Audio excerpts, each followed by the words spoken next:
module now, so if you hover over any of your friends, you will be able to tell what their health status is as a guesstimate instead of saying, wow, on a scale of 1 to 20, I sure am a 12. Oh, okay. Barely injured, unharmed. Yeah, That's awesome. and this will go for enemies as well. Cool.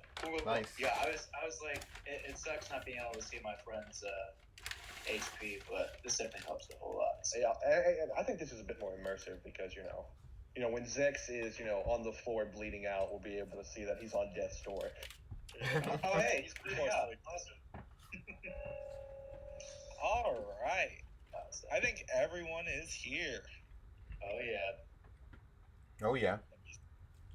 I am glad to hear it. That's my dwarven voice. Hello.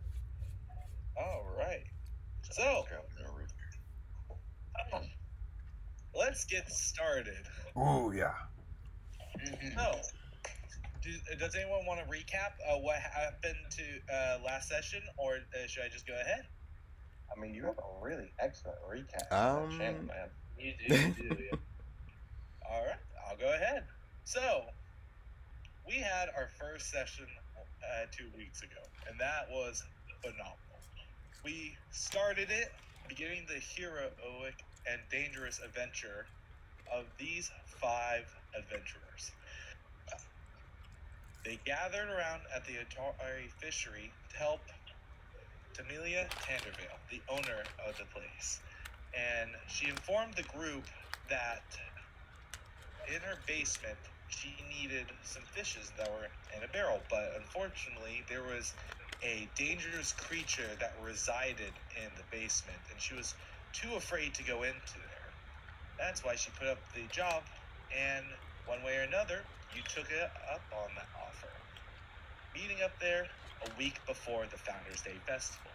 She informed you all that she needs that barrel by the Founders Day Festival at the latest the day before. And if you all are able to do that, she will give you 10 gold pieces each, a hefty sum from her life savings. But not from her life savings, but from some savings. So you all gathered, greeting each other, and ventured down the basement just to take care of some quick rats, possibly, or something. Nah, that will take 5 minutes. Once down in the basement, you found what you expected, some rats that were surprisingly quite skilled. It didn't take you long it took a minute to take out these rats, but what you didn't expect was the giant hole in the wall and the trail of fishes leading deeper in the cave. You all followed through, heading down some cliffs, taking out 2 spiders before they could even act. Finding a kobold within one of the sacks, a skeleton kobold. Then you guys continued on, venturing off to the side path to find a tomb of sorts, a crypt, where skeletons and a singular zombie resides. After quickly vanquishing them, you all investigated, detecting some necromantic aura or death residing in this place, emitting what you guess from this tomb in the middle of the room that had the plaque, "Here lies Esfena Menhims, the huntress, may she rest in peace." You then continued on down the path, finding a shrine to Gozarith, taking some water and replenishing it, before you came into a room with a couple of kobolds. You guys thought about greeting them and doing some diplomacy, but unfortunately they did not really care for that. So they attacked you all, and once again, you carefully executed all of them, defending yourselves. After looting the cell that they were trying to get into, you moved ahead before noticing a trap. By just a simple tossing one of the bodies, you activated the trap, and moved on through. And you all came to where we ended this session, into this good old little room. I'll repeat what's in here, and we'll start from there. The door to this chamber silently glides open to reveal a long room. 2 stone statues of priests stand in the corners along one side of the room, facing a towering statue of a man, holding out both of his hands. Palms up, in front of the statue is a stone altar holding 9 golden coins. A voice booms out from the statue. In my hands, I judge the value of all wealth, raising up which is greater. One of these coins is a deception. Find it only using 2 judgments and receive my blessing. And the floor is yours. Okay. So. Apparently, I'm not too knowledgeable on mint. Anyone else in here good on that? Well, I mean, and Aaron makes a vague gesture. I could take a crack at it, but, it's Abadar. I mean, Gear, it's your god if you want to give it a spin. Sure. I'll be gladly to get a little spin on it. Let's see here. Udir goes up to the table. Oh, game is paused. Oh, yeah. Thank you. And I guess... What did the statue say again? Just to be clear. Oh, the statue I posted, let me see. I'll go ahead and post it in chat so you can look at it whenever you want to, but... It's actually right above the... Oh, yeah, it's right there. But I'll just repost it. And he says, in my hands, I judge the value of all wealth, raising up whichever is greater. One of these coins is deception. Find it only using only 2 judgments and receive my blessing. 2 judgments. Okay. Face down, tries up.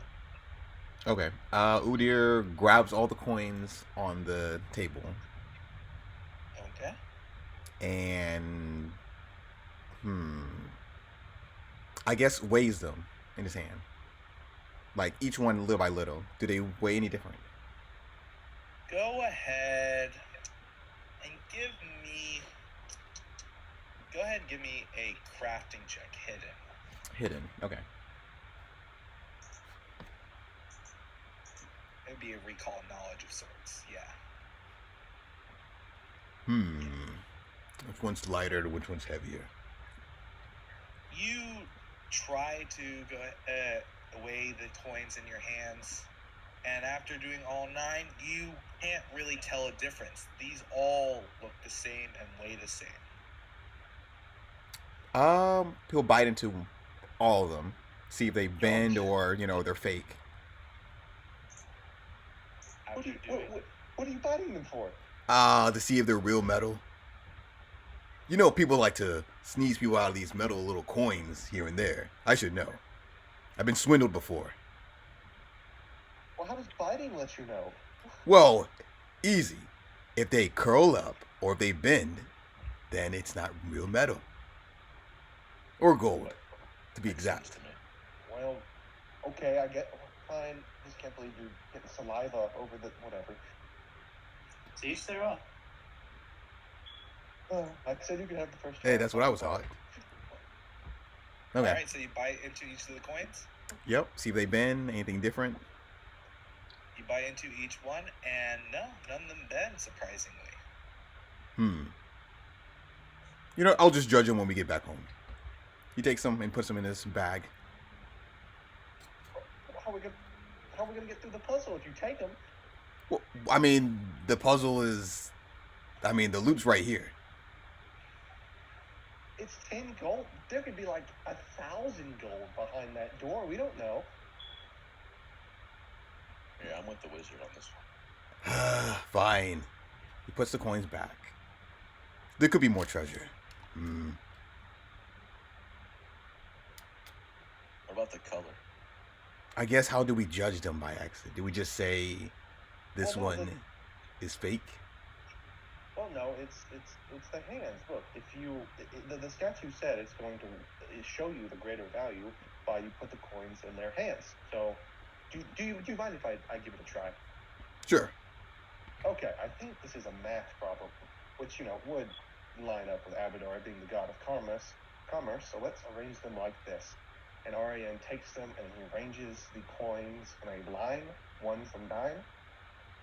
And then he continues speaking. Okay, well, we'll number them correctly, 1 to 9.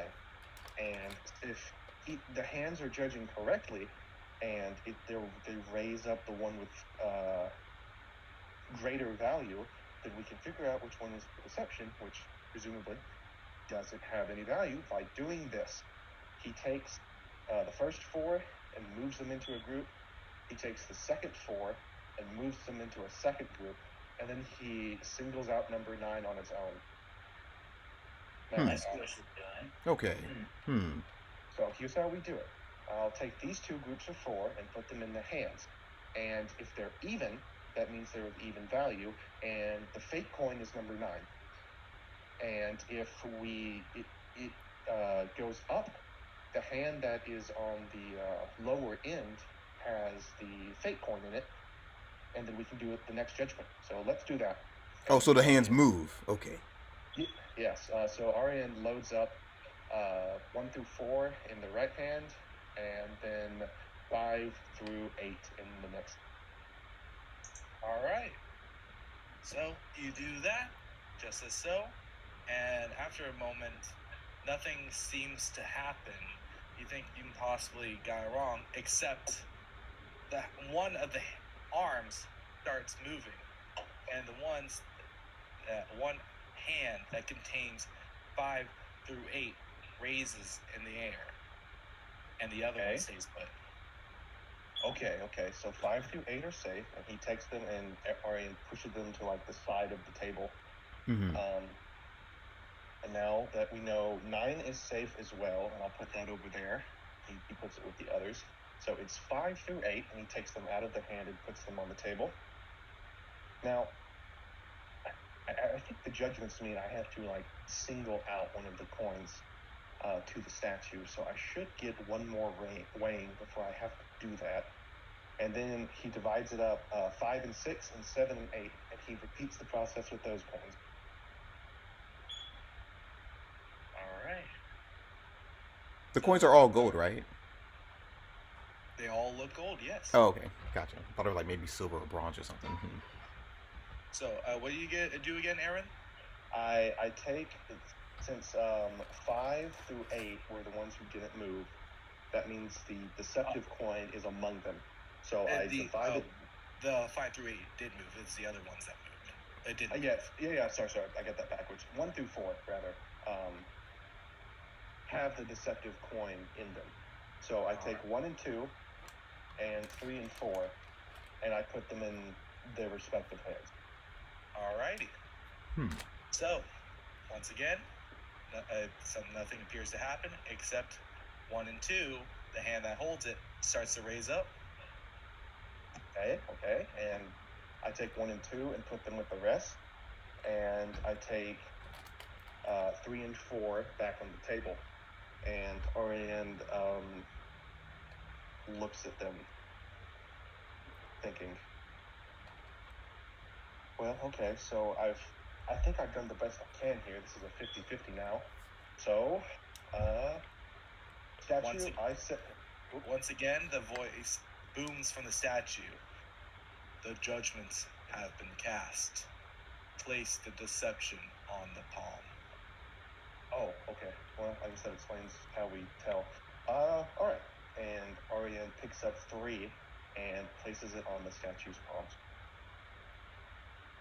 For a moment, nothing happens once again. But then,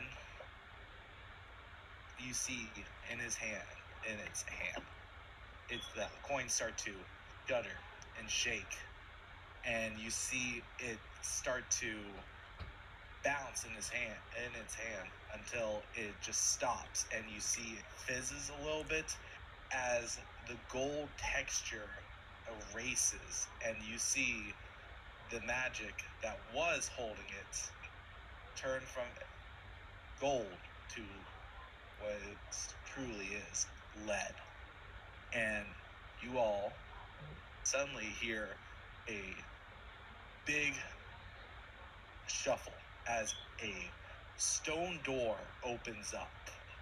And I will reveal that. Oh, wow. I'm Huh. quite impressed. Very Only impressed. Smart, but it seems you're a bit lucky too. I could have figured it out. If you gave me a little more time, I could have figured it out. It was a statistical problem. The best anyone, I think, could have got it is down to a 50-50. Still. I mean, I think that's good call math, it yeah. a coin flip, if you will. You see Armel like snort. Anyways, let's see Oh, boy. see what we got over here. And I look down this. Ugir takes the coins from this place and puts it in the pocket. Is this wall supposed to We should be good to go. closed? Nope, it's open. Okay. Feel free to go in. Maybe it would probably help if I cast a light on myself.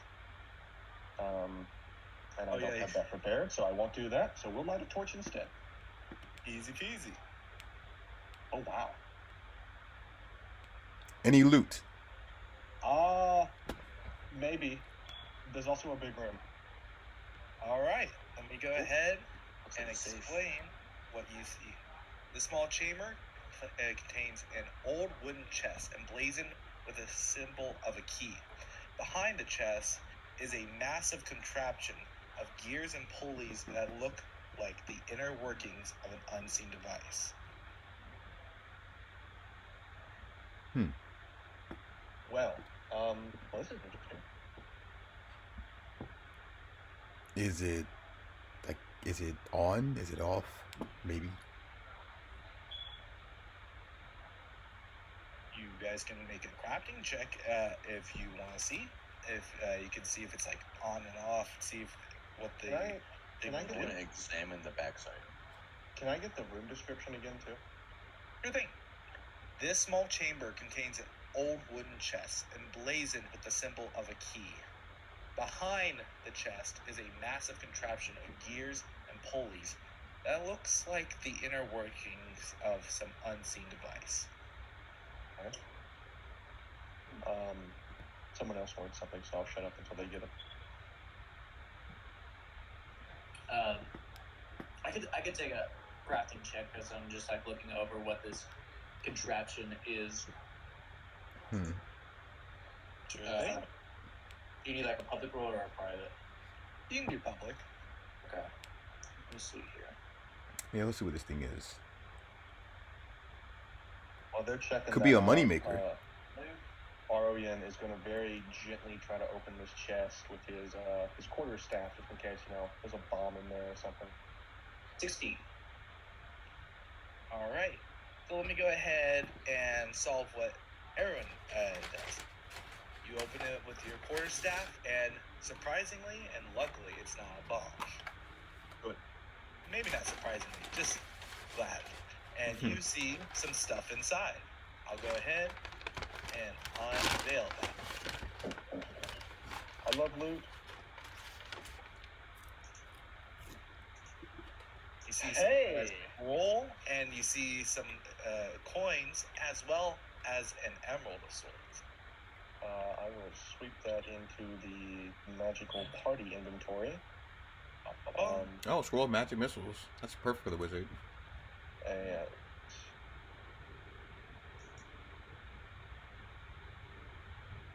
And Arian unashamedly takes the scroll for himself. Fine by me. Yeah. Alrighty. Oh, by the way, let me see. The 8 gold pieces that you guys used for the puzzle did not disappear. They were still on the table. So, and from what it looks like, they look like good gold pieces. So, if you wanted to, you can take that as well. Oh, thought Ugir took that. Oh, sure. Will that displease the god if we took the gold off his shrine, though? No, of course not. It's not stealing. Sounds like I think- robbery. I think that wasn't a shrine. It was just a puzzle constructed by either maybe a clergy member of Avadar or just a rather faithful merchant. It didn't seem to have any holy energy. Fair enough. And if it, if it is stealing and stuff, he should smite me right now. I don't need to be on God's bad side or anything. Well, no, it's gone poorly to be on God's bad sides, historically speaking. It's fine. Well, one of you two can take it then. I'll take it. It is my god, anyways. It is your god. Well, there you go, Ogier. So we're gonna call those 8 gold coins our payment in advance for the next heals we need from you for the next 3 years. 3 years. I give it a week. Well, we'll see. 8 All gold right. isn't anything to sneeze at. Anyways, that pulley system's there.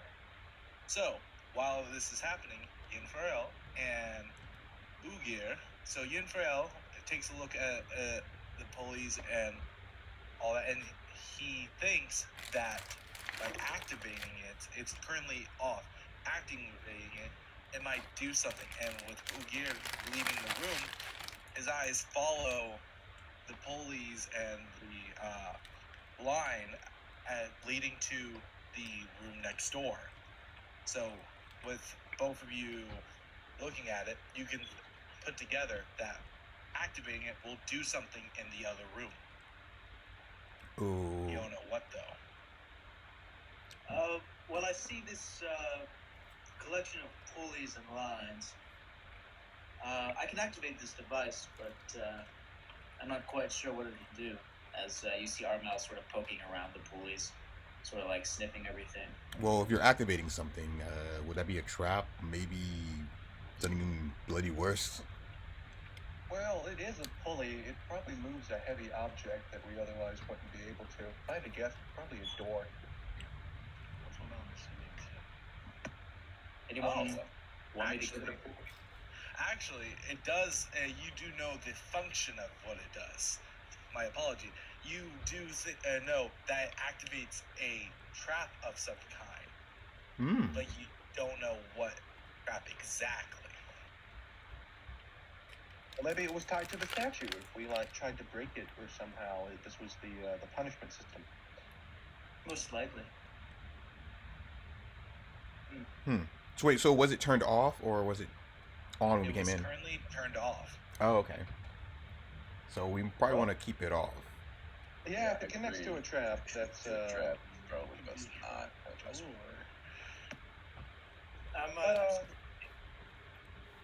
yeah, it's we can probably leave it alone. There was a door outside this hall we can check first. I don't see any harm in doing so.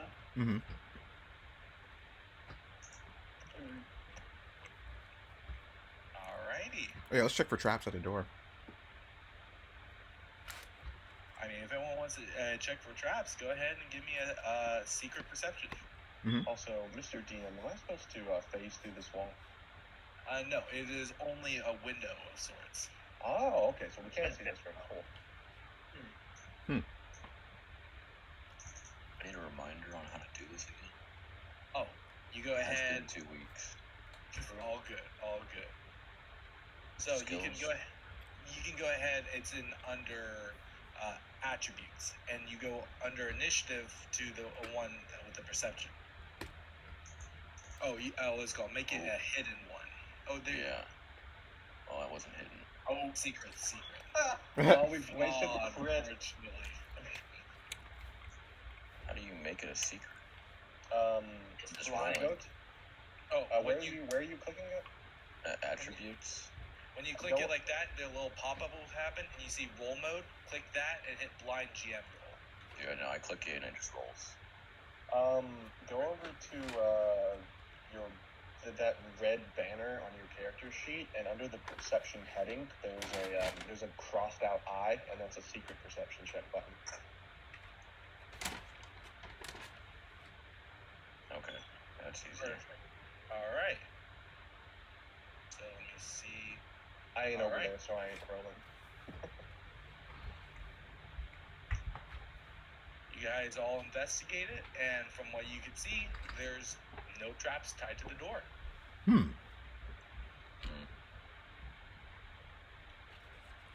Suppose we just walk in? I guess so. Yeah. And Ugir is definitely confident that the pulley system does not, if since it's connected to the trap, does not deal with the door. So you're at least confident in that much. Can we see where the pulley system goes? I mean, it is a pulley system. Where does it lead to? It goes into the next room. Okay, so there could be a trap. That's currently, from what you guys assume, off. So I could preemptively trigger the trap. Since we can't seem to find anything. But what if there's... Well, there is no trap at the door, so who's our normal person who goes and open doors?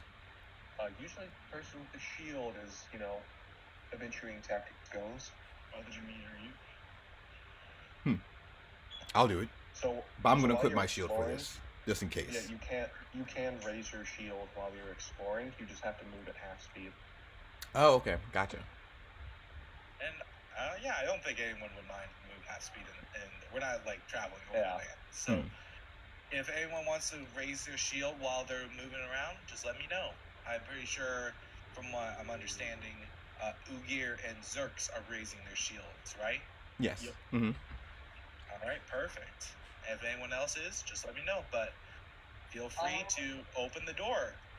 The door has been opened. And don't see anything.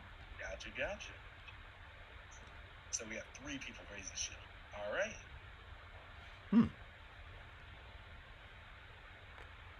This looks like an undead place. And that's where we'll pause it. Uh-oh. You can go ahead. Let me go ahead. Yunfarel, Erwin, and Amir. Did I say that right? Amir? What's the poor bear's name? That. Armel. I forgot Armel's name. I am a disappointment. That's okay. It's okay. Hey, we're bad with names, man. We all are. I'll go ahead and move you all closer because I assume you were following behind. I was actually going to hang out in this room in case something exploded, so I could pull the pulley. Okay. I'll be following right in the doors. I'm right in the doorway, sort of watching as well. Because the local wizard is out of spells, so. I have. Is that right there good? Actually, let me be out in the hallway. I'll be out in the hallway. Okay. A little corridor. Yeah, I'll be right there. Okay. So I'll go ahead and pause it right here. So let me go ahead and describe this, and then I'll describe what happens next. The door opens with a creak, revealing a massive chamber that looks like an audience hall. On the far side, a broad set of stairs leads up to where a throne must have been. Pillars support the high ceiling, and the ruined tatters of once decorative banners still hang from there. A decorative tile pattern is centered in the middle of the room, shows the grim coating on the floor. Residing in this room are 3 kobolds. One of them is talking to the other 2. It looks like a leader of sorts. And there's another one coming upstairs. When it hears you approaching, the leader of it turns around and squawks in surprise as it says, "What are you doing here?" And it turns to the other 3 and says, "I will set up traps." And we are going to roll initiative. Oh. As these they're hostile. Start to gear up and attack. Alrighty. Counter.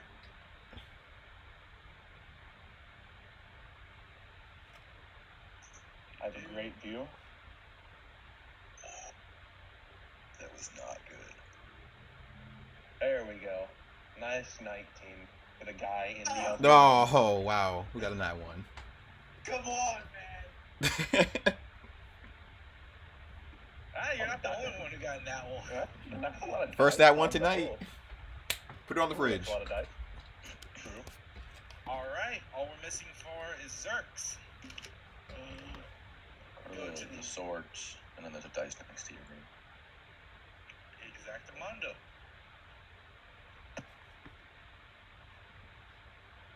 And let me go ahead. Get that done.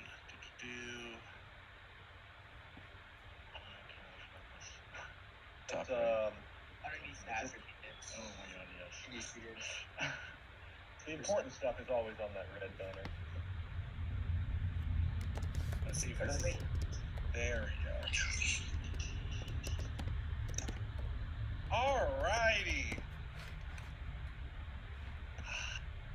Initiative. We're a bit spaced out. Just a little bit. Yeah, you guys got this. Well, that's so you can swing your sword further. Let's begin this encounter. Erwin, you are up first. Yeah, I can't see shit, so, You did hear Kobold speak out, so you did hear that there's some kobolds attacking the party of sorts, but that's all you really know. okay, so I'm going to delay. Good to know. That is my current strategy, so I will let you know when I feel like popping back into the initiative order. Alrighty. Next up is Ugir. Shield is raised.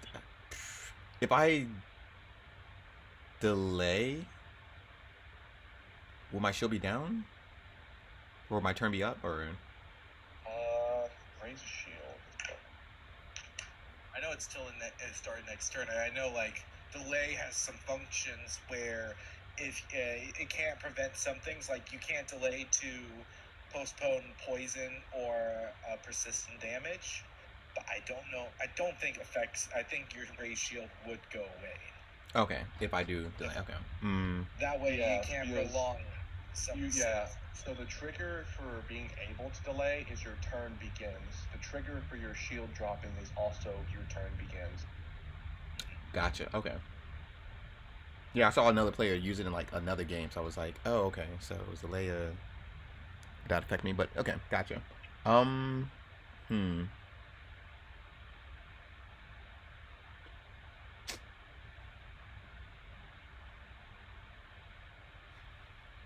Wasn't really expecting to go next, honestly.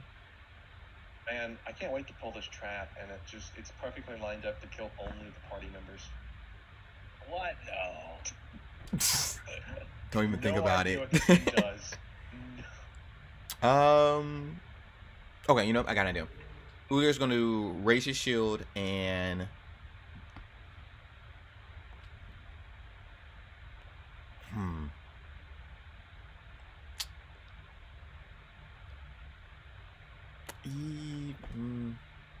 because even if I move twice, it's not gonna do anything. Yep, yeah, let's do this. Raise shield, move twice. Alrighty. He's not afraid to get a little bit more money. Oh, game's paused. Oh, that is right. Thank you. I'm gonna have to get used to that.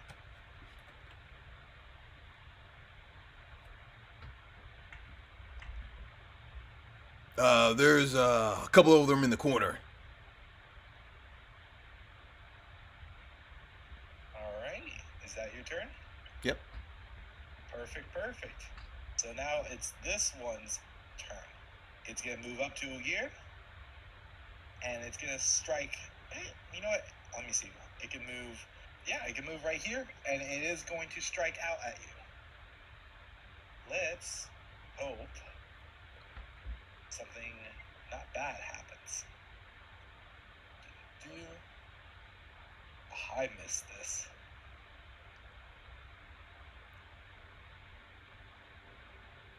It missed, and it'll try again. Oh, and missed critically. Oof. And that's its turn. Next up is Two more. another Yeesh. one. This one About is to going to get move swarmed. right onto Ugir. Pretty much, yeah. You know what? It's going to move right here and try to shove you. Because it's trying to push you away from its leader of Mm. sorts. If we kill the leader, they'll surrender.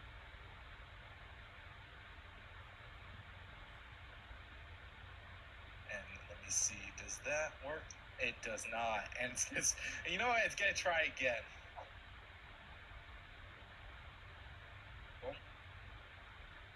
It doesn't really have a high push. Nope. This little guy just goes up, runs at you, and tries to kick you to the next square and fails. And next up is gonna be another one. This one comes up from the stairs, and it's gonna move right here. And you know what? It's gonna try to shove you as well.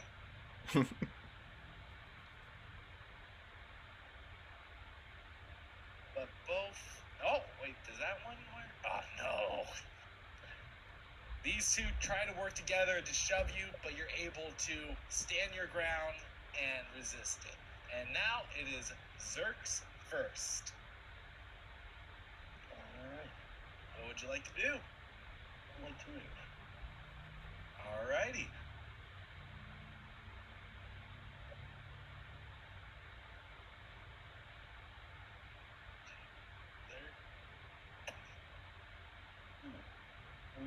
You see the predicament now.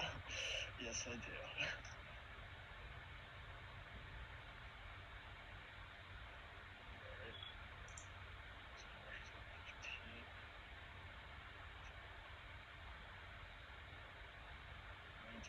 There, and You have 2 actions left now.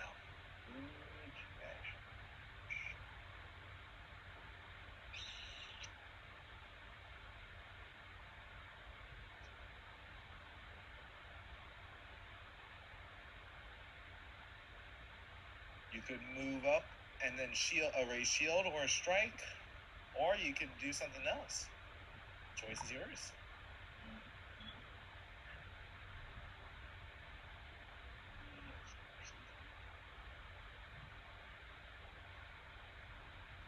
maybe not. I think I'm just going to sit here for now. Alright. Do you want to raise your shield as one of your actions? Yes. Perfect. And do you have anything else for your last action, or you just want to wait? I think I'll just wait. Alrighty. That is your turn. Swigs, you are up. Alright, I'm gonna also move. Oh, it's blocked. Oh. I'm gonna have to walk around. Yeah, I think you might have to walk around. Alright.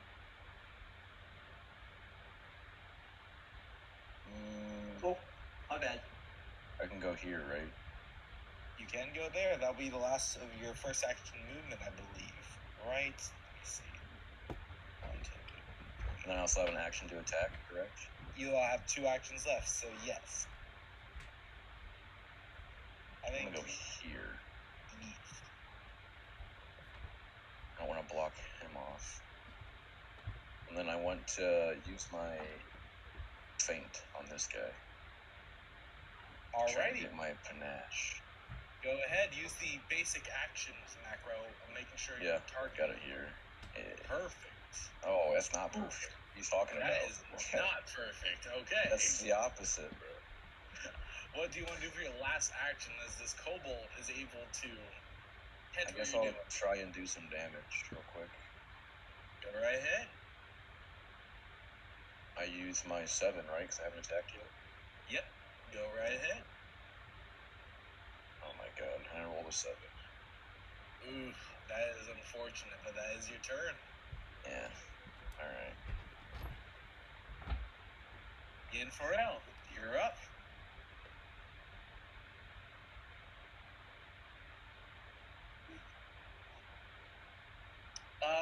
Yeah. Let me light on my feet. I'm going to use my first action to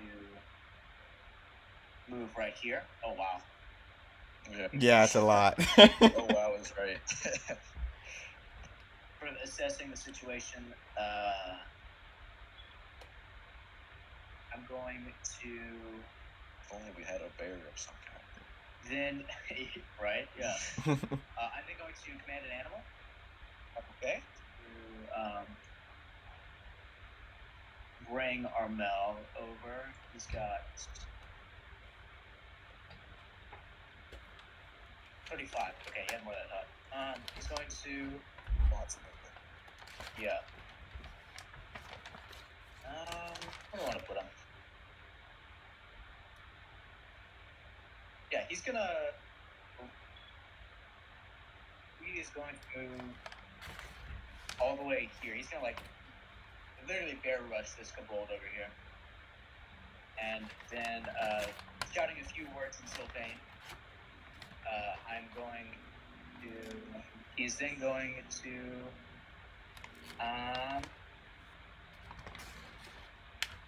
Attempt to bite at this kobold here. Go right ahead.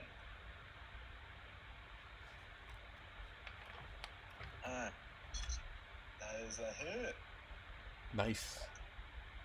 Bear's putting in some work. Damage? Actually, better. Oh yeah. Actually, wait, hold on. You didn't target him, right? I did. Let me see. Did you have the bear clicked when you hit the attack button, so the game knew you were using him?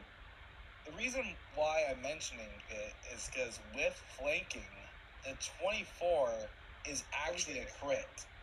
Let's go. Nice. Very nice. So, oof. I think you got That kobold just got mauled. True. Yeah, and then switching back over to me, I'm going to sort of hunker down and raise shield and get ready. Alrighty. And the last one is about to go. Aaron, you want to make I jump in, or you? I forfeit my turn because I've decided that trap either goes this way or it goes this way, and either one of those options is a bad idea. We'll see. Yeah, it would be if you flip it, we can find out. No.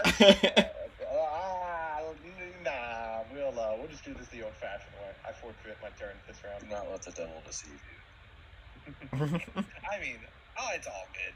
All right, so it's now for this leader type of kobold's turn. You see it look at you, Ugir, thinks about running back, but decides to commit. It reaches into its pack and then pulls out a trap, a spike trap, and lays it down right next to you, on the square next to you. And let me see if I can find... Can I do that? Or I could just just type in trap and put that there. I should have tried this before. For right now, we'll go ahead and keep going, but the trap is right here. Okay. To the right of me. To the right of you. There's a drawing tool. You can just doodle like an X or something. Good point. Oh, by the way, don't forget, everyone, you all start off with 2 hero points. Okay, gotcha. What those do again? You can use them to re-roll. Or disable character. Do I still have my 3? Because I have not used any at all. They always reset to 2 at the start of the session. Yeah, that system's in place to encourage you to use them and not hoard them. All right. Thank you for the reminder. Appreciate that. Let me see. Oh, double click. That's good enough. So that's currently where a trap is laid, and it took all 3 actions to do that. That's its turn. And Aaron, you're up. All right. Erwin decides against using the pulley. He's going to cast a spell instead. He does the incantation Karthars, and his form warps. No one can really see him at the moment. Slightly, and he moves very quickly. I'm casting Warp Step. Nice. That is a handy spell. It is a handy spell. So I stride tries with a 30 movement speed. And you can see what's in the room now. And so there's 15. There's 25. There's 30. There's should be at 60. Woo, that's a few of them. And I should have 10 more. No, that's 65 because I'm moving diagonal. Cool. I stop right there, and with one action left in the chamber, I cast. He flicks his hand up, and that a blue rune circle appears in front of him as he shields himself. And that is the end of his turn. Nice. All right, Ugir, it's your turn. Well, this is a boss, so Ugir's gonna cast Runic Weapon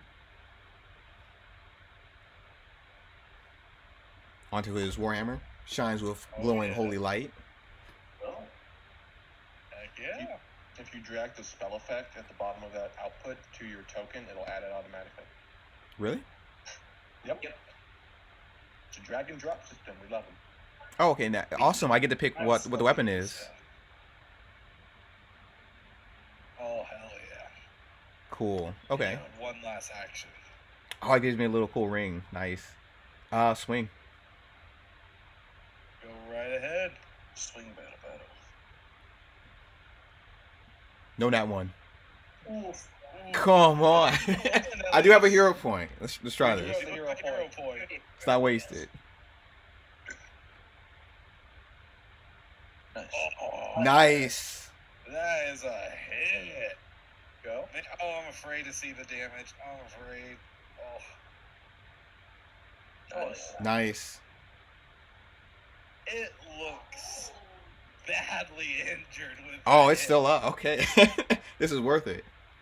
End's turn. It screeches in surprise as you basically caved part of his skull in. And Damn, now bro. it's, the dead kobold's turn, but now it's the other kobold. And you know what? I'm still feeling cheeky. It's going to go right here and try to shove you into the trap. Oh, no. You're a dwarf, man. You're stocky. You don't move. That's true. I want to shove. And it's only one this time, too, so. Oh! Oof. I Too want to big. shove. Falls flat on the bed. the kobold falls over. No. The kobold critically failed. Oh, I fell didn't even over. realize it critically failed. Yep. Fell over, dude. I didn't even see it. Yeah, he tries to, and he just, shove it down. Bounces off. And then for its last action, it just scrambles up. But it just, it's very ineffective. That's its turn. I didn't even realize, bro. Now it's this one. It's realizing that pushing you's not the way to go. What is it gonna do? It would flank you, but there's a trap there, and then it's afraid of the bear. You know what? There's blood dripping from Armel's jaw. It's gonna move right here to Swigs and attack Swigs.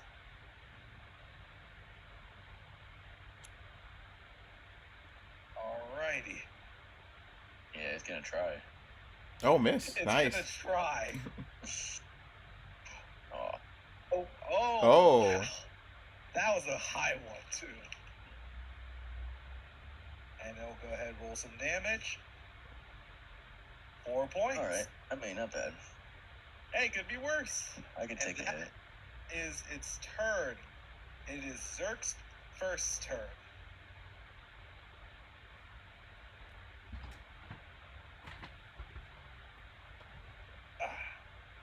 Zerk's? Yes. It is your turn. Move and think.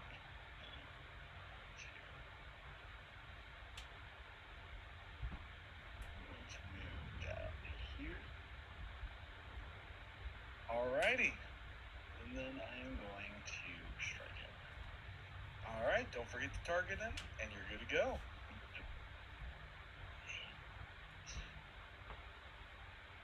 And it's flanking too, so.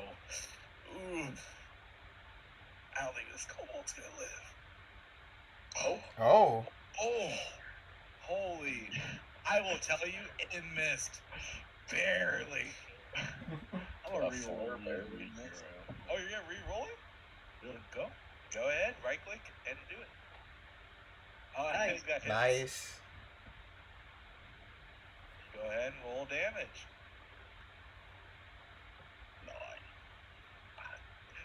You slay the kobold that was attacking Swigs. And I appreciate you, homie. I think you have one action left.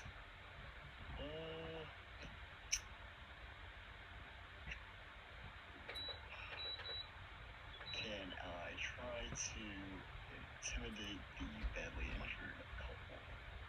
Go right ahead. Go ahead and target him, and you can use the basic actions one to a macro to intimidate him. It's very handy. It's gonna be a demoralize. Watch out! You may walk through that trap if you're not careful. By demoralize? Please walk there. Let me He's know if just you have trouble. insulting the man. He's not gonna walk over there. Is it gonna be blind? Nope. Go right ahead in public.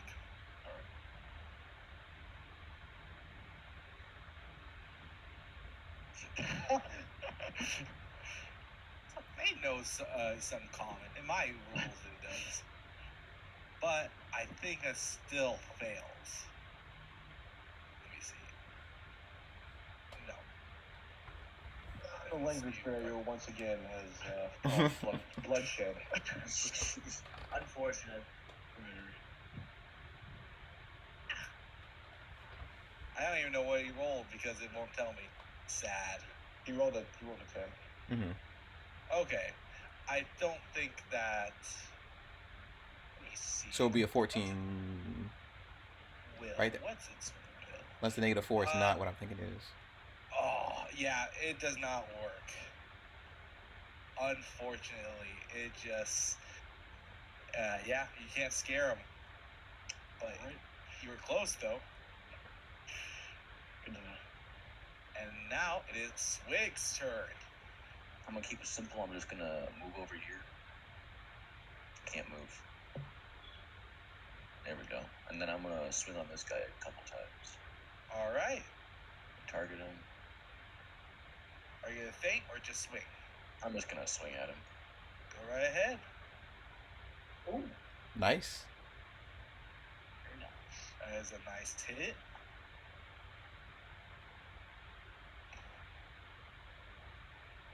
Nice. Ooh. Let me see. Let's see if that kills him. Oh, he's still kicking. I got Barely, another though. swing, right? Plus 3. Go right ahead. +3. That's a miss. But you did strike him, and it's bleeding. He's bleeding. Alrighty. That is your turn, though. Yin Farrell. Your turn is up. Yin Farrell. So I am going to lower my shield and begin sort of waving my hands in a particular motion as a vibrant green electricity crackles from one hand to the other, back to the other hand. It bounces towards this kobold over here. So I'm going to target him, and then I'm going to cast Electric Arc. Okay, sounds like a plan. All right. So both the kobolds, right? Yes. Alrighty. Wow, you are in the perfect range to pull that stuff. Yep. Just barely. First one fails, Nice. and the other one goes ahead. There we go. The other one, Holy cow. critically passes. All right. +10, damn. I will roll this 2d4 for the one. Like 6 points of electricity damage. Alrighty. So it will take that damage, and yeah, you shock it to death. It's gone, so. Nice. Awesome. Emboldened by him taking out this kobold, he is going.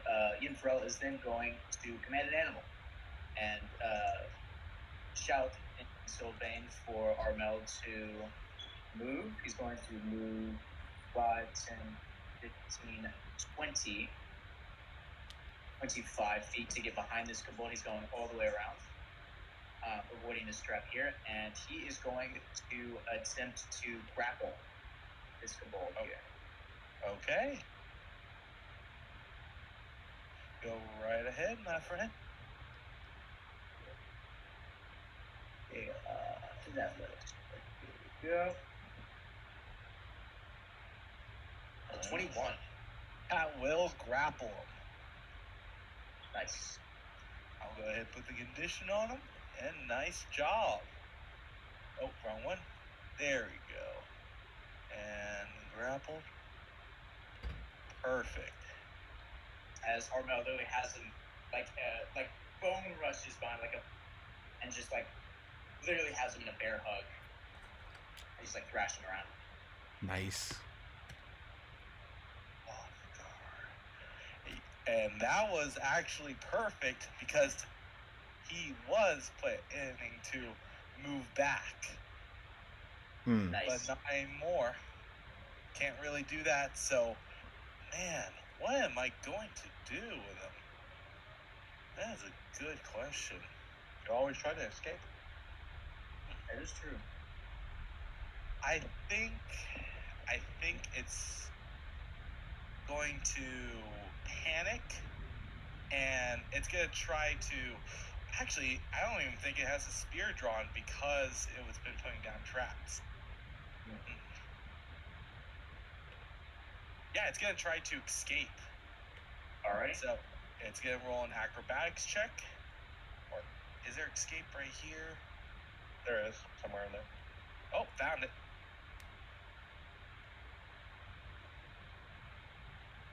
Damn. Escapes.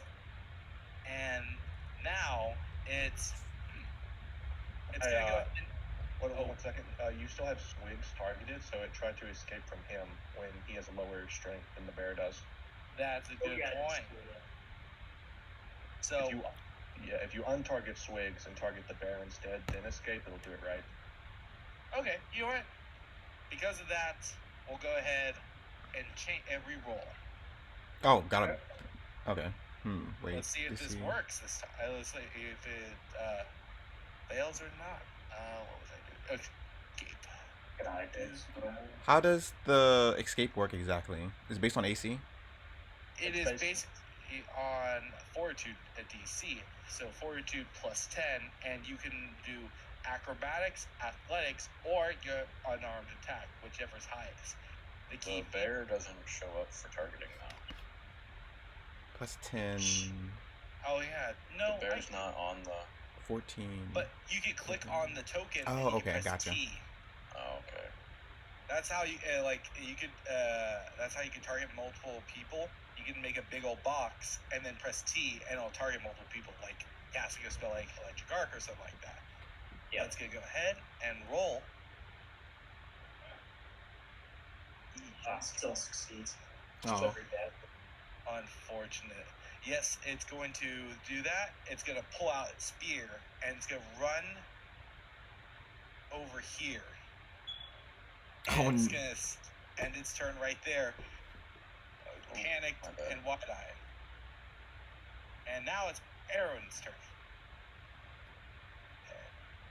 Alright, let's see how far away he is. Alright, I'm going to stride there and give this guy an unpleasant shock. Oh no. As Aaron reaches out with a grasping motion and lightning forks out of his staff. Oh, that's not what I was going to click. Let's do this one. They're both blue, sorry. And it will roll. And it fails. Oof. Oh, that was min damage. We're rerolling. No, wait, I can't reroll damage. Fuck. You can't reroll damage. Hey, damage is damage, though. God, that was min damage. Was. Oh well. Intern. All right, next up is our good friend Ugir. Okay. Well, we can't let him get away. Let's chase him. Oh, 20 feet. Perfect. Get back here, you fish snatcher!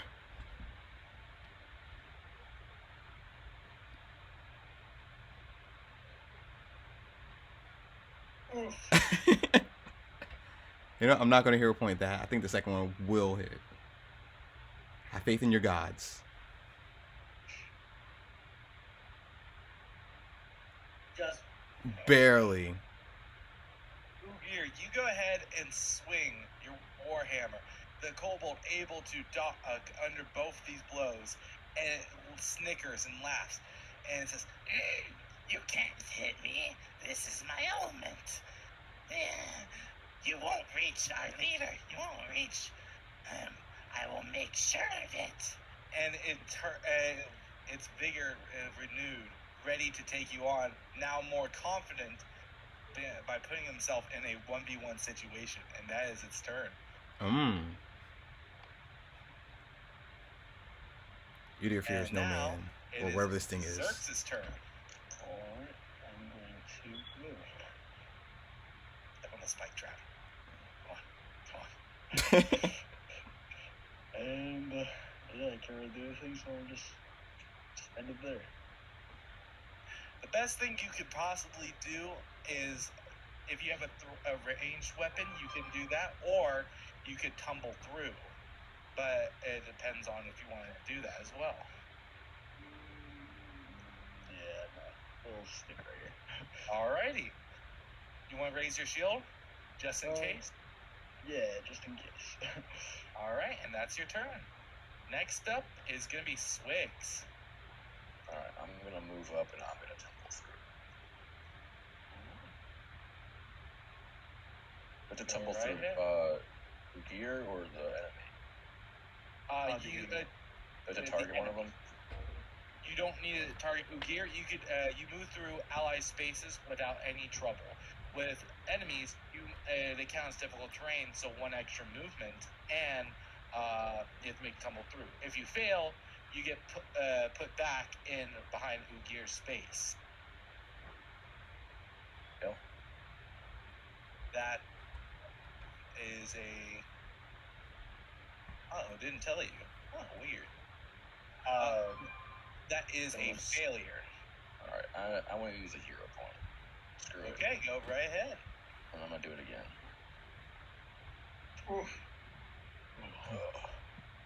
I am sorry, but you unfortunately do not get past it. It's a reflex DC, right? Yeah. Yeah. It seems like you barely didn't make it. Damn. And you are put Where do I go? offshooted right next to Ugir, right there, to the next available space. And the kobold seems very happy with what's going on. And that's your turn, Swigs. Now it is going to be Yinfrel's. Alright, so seeing this kobold attempting to get away, Yinfrel is going to stride 30 feet. He's going to go right behind Owen, and then he is going to right in range. He is going to again cast electric arc, trying to catch him before he gets right ahead. Boom. Come on, roll though. No. Hey. Oh.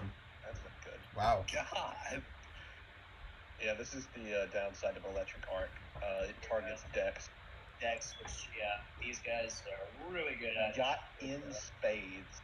This guy is really good with decks. And you have one action left. I don't. I Oh, wait, you tried do? it, and then Electric Arc is 2 actions, so I'm actually That's- okay. Well, Yeah. now it's this guy's turn. What is he gonna do? Then, Keep do running. I want to do that? If only if it wasn't 3 actions. I would love to just... going to delay. He is going to look at you and see what Swig's try to do and gets all smug. It goes ahead and turns its back on you for a moment, dropping his spear to the ground, like laying it on the ground, and pulls out a spike trap and lays it behind him. And spends all 3 actions doing that, just smirking because it thinks it's so smart. And currently, there's a spike trap now behind him. And then it turns to you, Ugir, with no weapon in its hands, but grins. What will you do now? And that's its turn. Ugir looks at his Gotta go his warhammer. own What extreme. will I do? It's a little too cocky. Cute little annoyance. And Arian raises his quarterstaff above his head and just infuses it with raw energy and hurls it at the kobold. Let's see if this lands.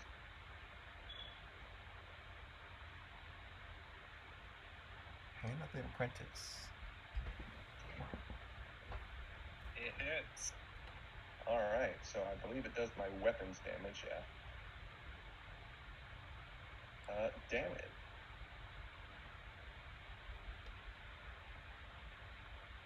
I know I do a lot, guys. You do... Well, don't you add your intelligence, or is that just an attack? Let's see. On a hit, you deal the weapons damage. Oh yeah, I do. So it's plus. It's 3 plus 4. Yeah. So 7. I'll go ahead and I'll just add it to his health now. There we go. And that math. There. It definitely hits him in the gut, and it looks close to dead. Nice.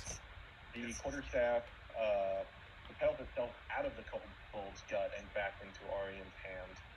And I believe that was 1 action. So, once his quarterstaff returns, he does the grasping motion again. You see some regret in his eyes now.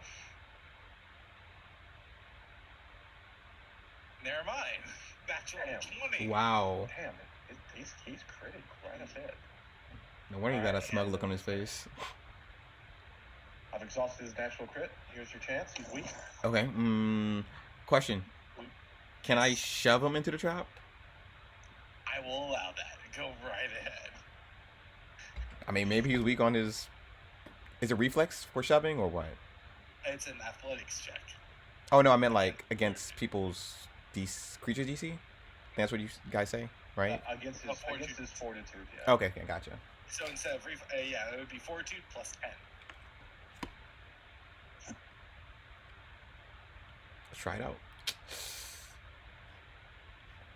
Let's see what happens.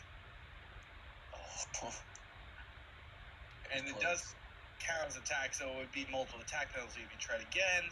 And unfortunately, you do not push him back. Okay, then we're going to try swing. I didn't know it was an attack thing. Yeah, sorry. No, it's cool. It's cool. It's good to know. A lot of things are like tripping, shoving, grappling, and escaping are all attack ones. And that will, it doesn't matter if you just hit. Wish I'd use that for shoving. The damage. Double digits. Oh, go ahead and describe how you kill him. Alright. So he sets up he tries to shove him, he misses, and as soon as he looks like he's, about to just topple over a little bit, he quickly just shoves his warhammer right into his face, knocking his teeth out and slamming onto the wall, and it goes splat. And Kobold splats on the wall, and it just slowly slides down to the staircase before resting. And you guys have won the combat. Sorry you have to see that, Swigs. You're good, but I've seen worse. All right. Can we You disarm just these straps? We don't have to against, walk into them. wipe off the blood as best he can from Armel's mouth. Yeah. Let me wipe that off too. Why would Are you you able wipe to it off? salvage Delicious. anything from these traps? He's like licking up. If It's like you want, he's like coal in his mouth. if anyone wants to try to disarm these traps, you can give me a crafting check.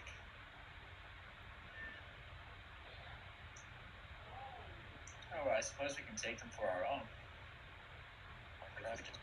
Can we? Water, so. You know what? I will attempt to try to disable this I'll one stand here. bad when he disarms it. All right, go ahead. Luckily, it's only a critical failure that you will trigger the trap, I believe. Yeah, so we're Not gonna lie, now I'm curious about the pulley system thing. 17 for. All right, let me see. Yeah, you know Should we that's go good. back and set off the trap now and see what it does. You The one do. was close or not in this room? Before that, Yeah. Unifrails goes ahead and messes with the spike trap, and you do disarm it. Anything you can reactivate it if you want to. It does take about 3 actions to, I believe, or something like that. I don't know how traps work, but you got trapped now. Okay, so it's like 3 actions to use it. Not bad. I don't know if that's a specific trait of this monster. I'll let you guys know. This kobold was named a Kobold Trap Master. Yep. And had a special ability to do that, quick trap. Yeah, I have no idea how to. I don't know how that would work either. I know there's snares, but I think it does count as a snare. What, like- a snare. It was a snare trap. It was a snare. Yes, it was a spike trap, but it has the trait snare. I don't know how much actions it resolve. I think it is a special thing with this monster to set it up for 3 actions. Yeah, traps typically made by Rangers snare follow special rules that allow them to be constructed quickly and used on the battlefield. So you can keep it and you can have it set up for future things, but it's probably not good for combat. Yeah. But go ahead and you can add spike trap into your inventory, I believe. Okay. Let me see. I think I can just drag it from this thing. Spike snare. I think it's what. There we go.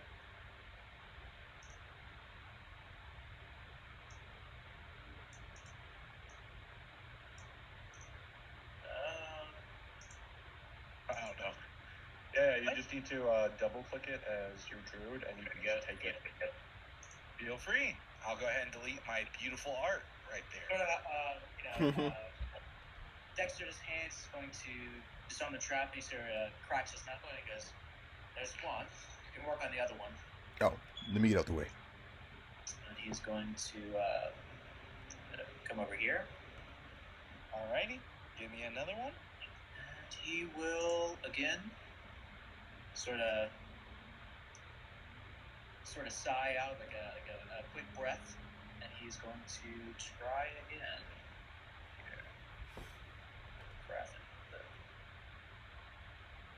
Guess I should loot the bodies while we wait for him to disarm. Especially the spike master. Nice. Nice. Oh yeah, you definitely get another one. And feel free to just up it in your inventory. Yeah, it is called spike snare, but for some reason in the AP it's called spike trap. Weird. But you can just call it a spike snare. Yeah, Right. I think it's the remaster because I have a scroll of magic missile instead of a scroll of force barrage.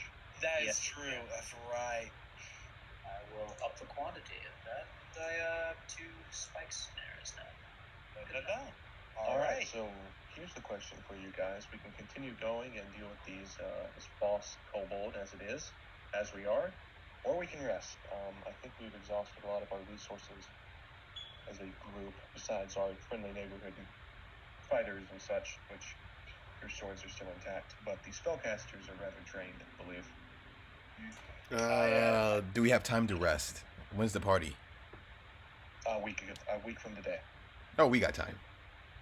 What we could do, we can block up this staircase with some stuff lying around so the kobolds don't go anywhere.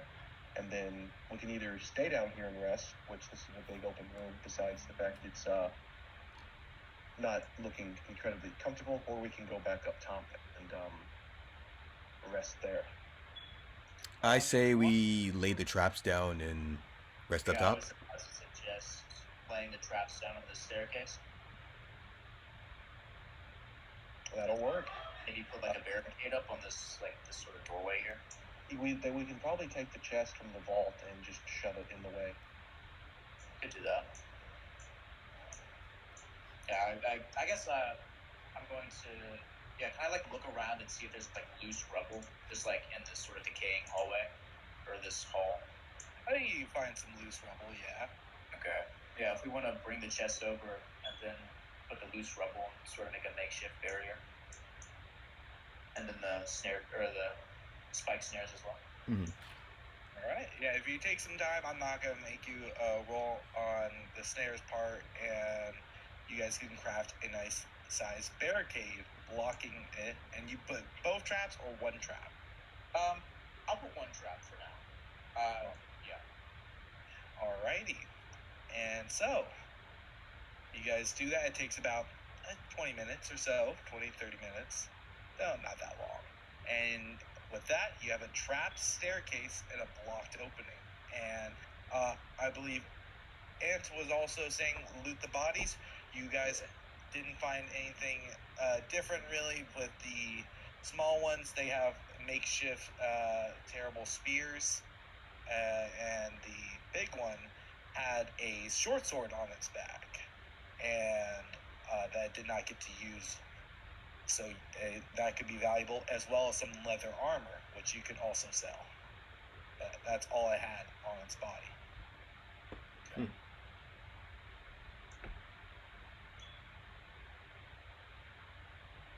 And yeah, I'd like to take this leather armor. I can go ahead and just drag it.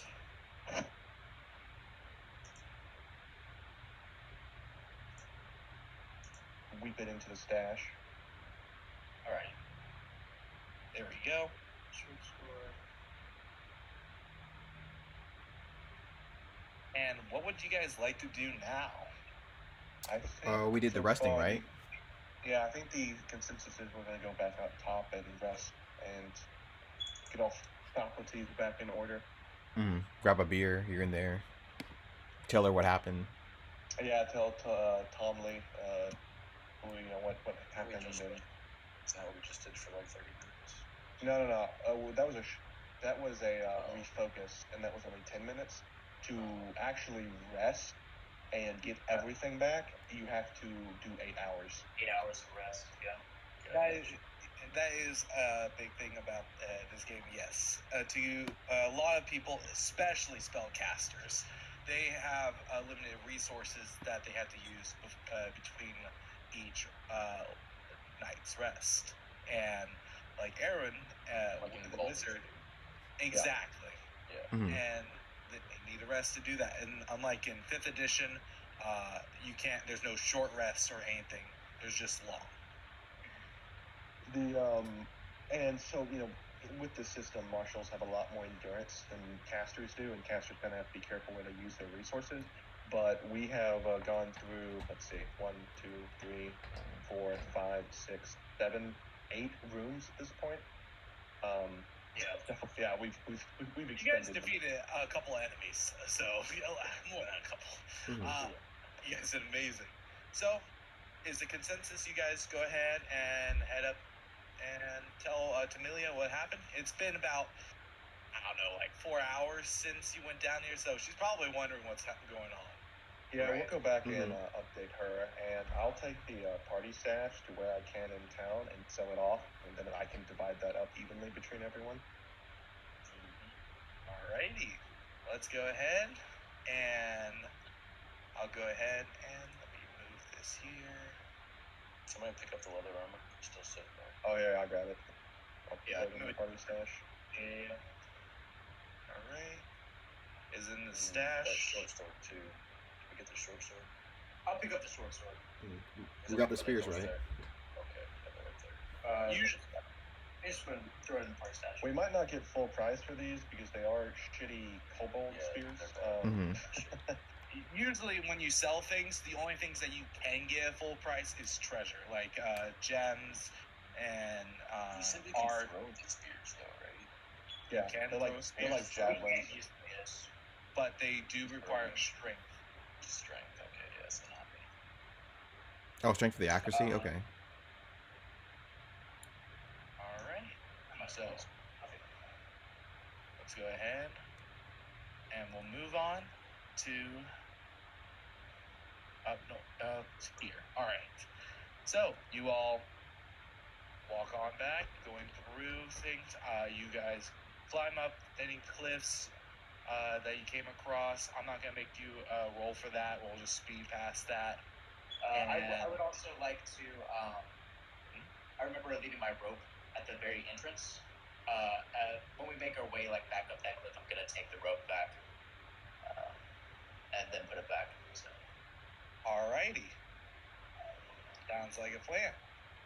You do that, and yeah, you guys make it out without any trouble.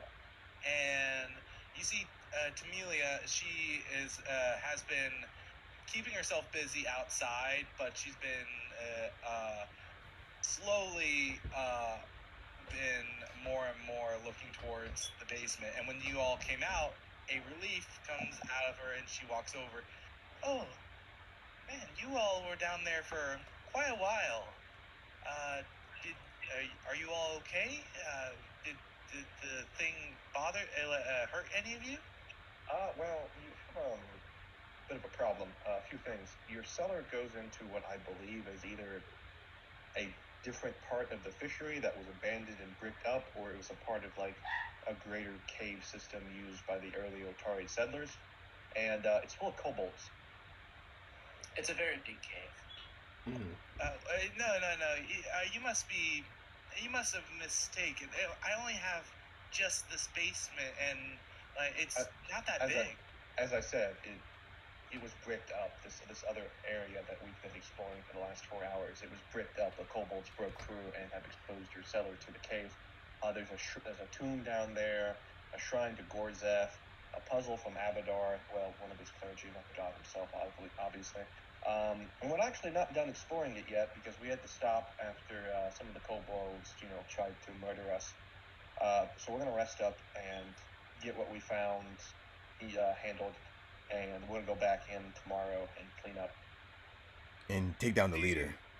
Also, your fish are likely with the kobold leader. He's probably going to eat some more of them overnight, but we're kind of exhausted. He stands there for a moment in stunned silence. I'm not sure if you were just messing with her, but as every second goes on, it appears that you're not more and more evident that you're speaking truthful, and you're telling this fisherman lady that she ends up having an entire cavern system connected to her cellar with with a little group of kobolds. So she is very much shocked and Flabbergasted. And she's that's bad. There. Well, there is some interesting stuff down there. Like the tomb, it seems to be an old resident of the early town. I was going to go speak with the prior of the Dawnflower Library about it after we're done with this, and we can actually go back to it. But until then, don't brick it up. But I would go find and talk to a bricklayer. Oh, also, knowing that you have a week to do this, this might take a few days. So we could get it done a little earlier with a little more pay. Twiddle his thumbs a little bit. Man speaking. Well, hey, time out, Mr. Hogarth. We've already accepted the job. We can't change the terms now. Well, I True. unfortunately recent evidence of all the extra work we had to do. Well, I mean, Yeah. if she wants it done a little earlier, she can pay a little extra. That's all I'm saying. Wrong. Well, we have code of conduct. We accepted the job to get the fish barrel. We haven't done it yet. We can't change the terms. We said yes. We can't exploit this woman. We say in front of this woman. They do have a point. Thank you, Aaron. But unfortunately, I can't pay you all anymore.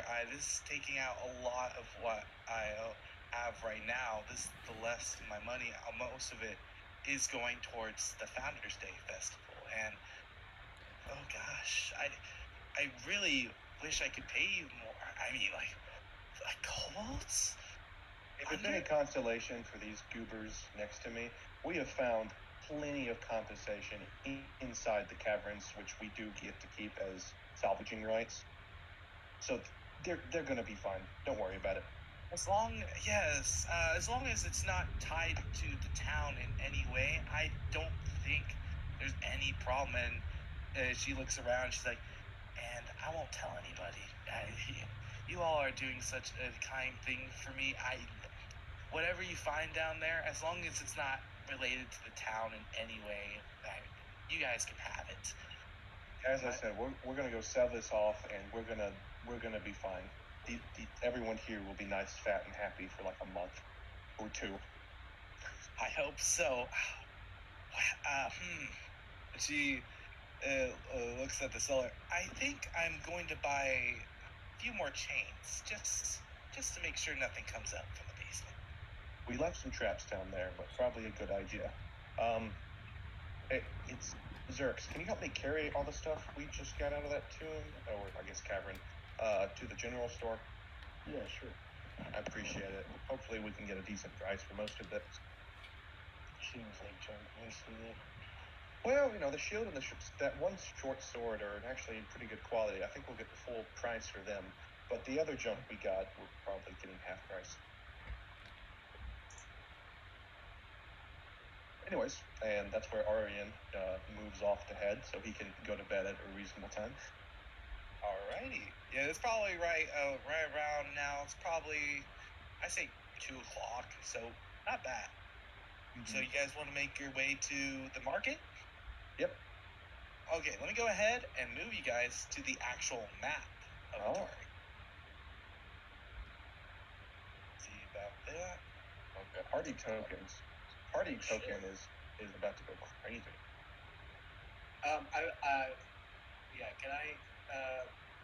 Can I say, like, I have met up with the druids that live, like, around here beforehand? Oh, sure. I can,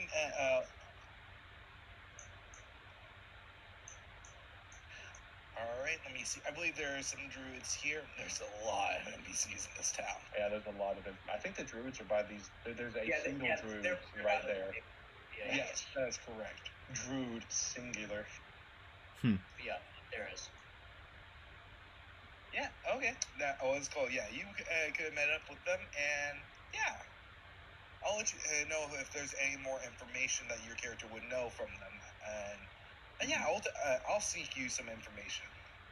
Yeah. But right now, you guys just left right here. This is the Otari Fishery. And now, you guys are going to head up, not that far, the Otari Market. All right. So Nice. For the go ahead. Go ahead. For the polished shield and the finely crafted short sword, do they count full price since they're like high quality? I guess. Let me see.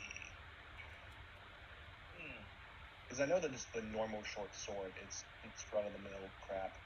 Half price expected. Right. I can check what the module says. I would, unfortunately, I do think it's gonna be. If I click the finely crafted and the polished shield, it does say in their descriptions, they're worth their listed value because of their stuff. which I assume is from the module. Yeah. Okay. You know what? Yeah. Oh, it's for the finely crafted sword. It's worth that much because of the gem. So that's definitely full price. Yeah. Okay. That sounds good.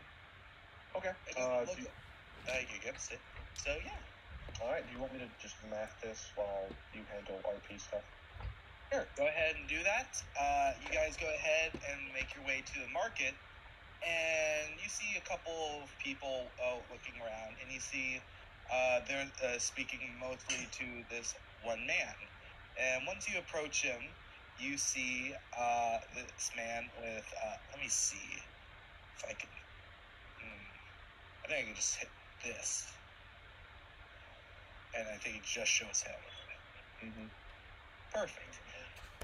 You see this man, he got some mutton chops on the sides, a hat, and he's finely dressed. He speaks to a few people before they walked away, and seeing you all approach, he looks you all up and down and says, visitors for the festival, I see. Well, there's lots of you.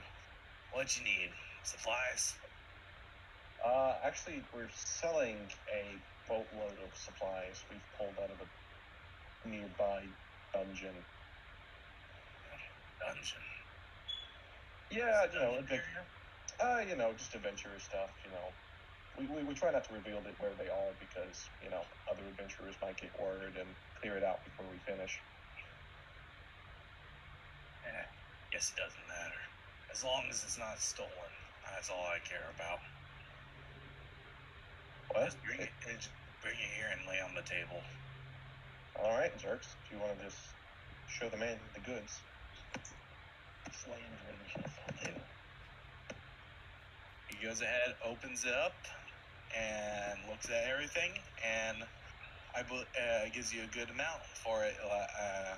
He doesn't shorten you at all. Let me see. Awesome. So I think it's a total worth of. Let me see. So if we liquidate everything in the party stash, it comes to about 219 gold coins. Yep. What? 219? Two platinum coins. 219. There's also like 53 silver on the side. No, not 53. 5 silver on the side of that calculation, and 3 coppers. Well, it says total wealth. Yeah. Right. 72. Right.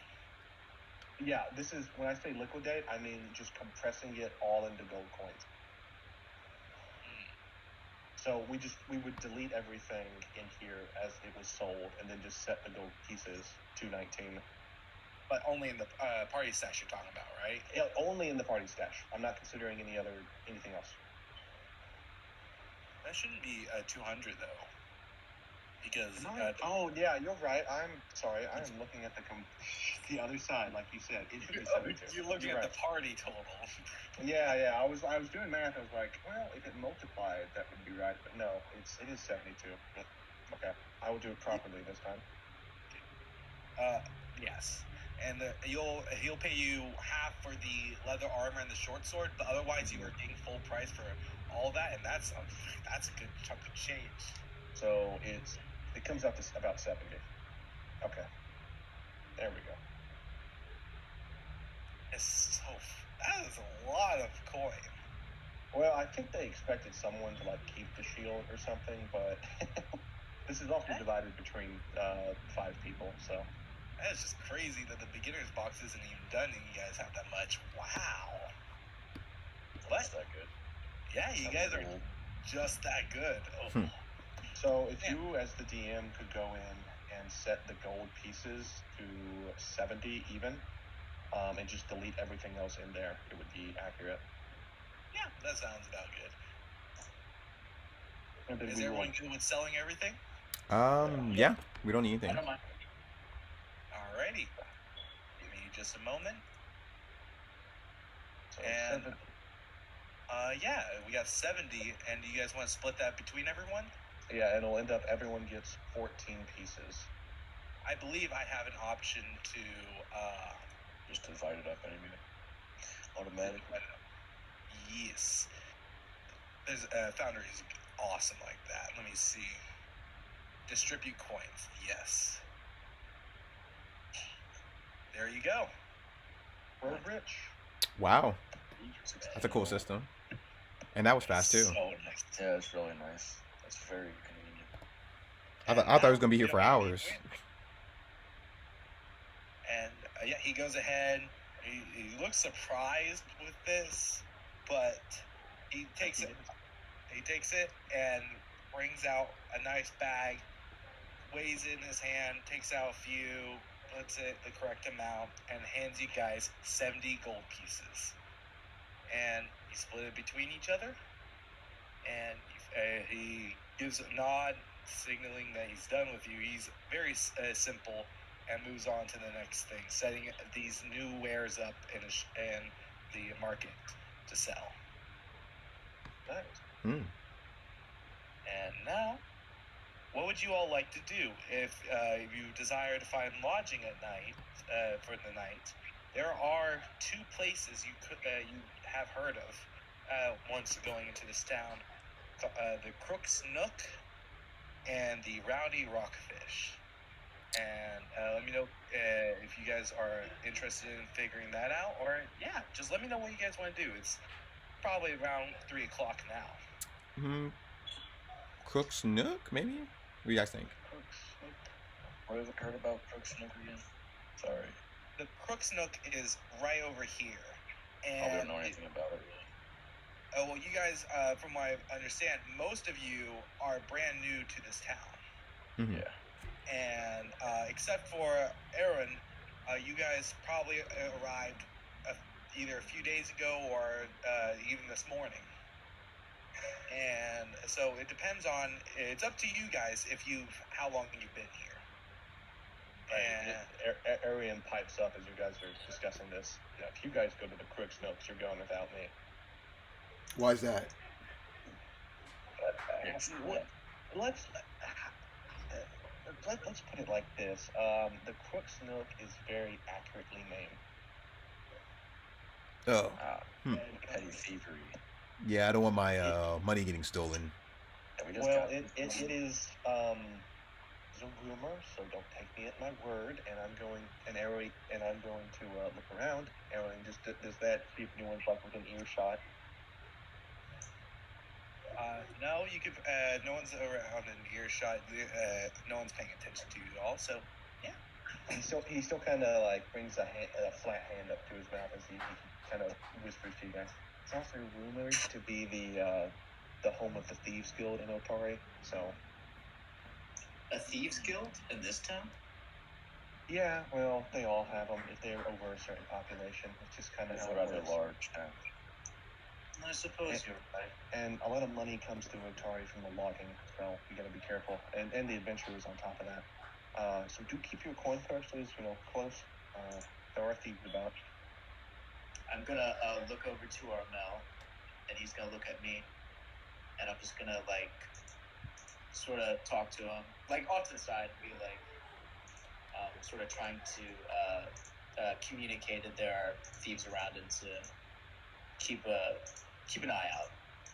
I think you're safe with the bear. Yeah, are people giving me stares as I'm talking to the bear? Yes. There are a Walk few into a people. town with a black bear following you. There are a few people, but they also have Seton druids around the town, since there's one that lives here, and it's not far out the realm. But yeah, you are getting a few looks here and there. But definitely, you also see Swigs getting a few looks as well. So anyways, you're not alone. So anyway, if you guys were just looking to bed down, I'm over at the Rowdy Rockfish. Despite its name, it's very quiet and tame. So don't go in there and be loud and rowdy. But that is where I am currently living. Good to know. Well, I just got to town and stuff, so I think that would be the best place. Didn't think I was going to be here for another day. You guys are free to head that way. I've got to do some shopping. I've got to pick some stuff up with this gold we just bought for later. Then I'll be over at the Rockfish myself. I might go with him to see if there's anything that I want to pay for too. See if there's any items worth buying. So does the Rockfish place have beer or something to drink? Oh, it's run by a dwarven woman. What do you think? Oh, perfect. Got to make some Go nuts. moves. Widower, don't. Oh, gotcha. All right. So the plan is to split off. Some people going to the Rockfish and some people going to sell to buy some things. I'm actually going to sort of get a rough idea of like all these locations, and then I'm going to make my way over to where the druid lives, and I'm going to try to set up camp like outside of like the city. I know it's a bit of a walk, but I do feel more at ease, sort of more like in the wilderness, and it gives Armel a lot of room to breathe as well. All right, sounds like a plan. Yeah. So I'm gonna go out of like a camp area. All right, so we got Yunrail going up here, then we got Ugir going to the Rowdy Rockfish, and we got Aaron and Swigs going off to shopping. Zerks, what would you like to do? I was also going to go to the Rowdy, whatever the name was. Rowdy Rockfish. Rowdy Rockfish. I got to type that in. All righty. All right, so let's go ahead and do. Let's go ahead and do Swigs and Aaron first. So, what would you guys like to do? Yeah, go ahead. As far as I'm aware, and I may be rusty on this, we're allowed to buy any item that our level is equal to, right? That is correct. So any level 1 item or lower. Or below, yeah. If that's the case, let me check. How can I see these items? So if you go to the inventory, there will be a magnifying glass on all of the category.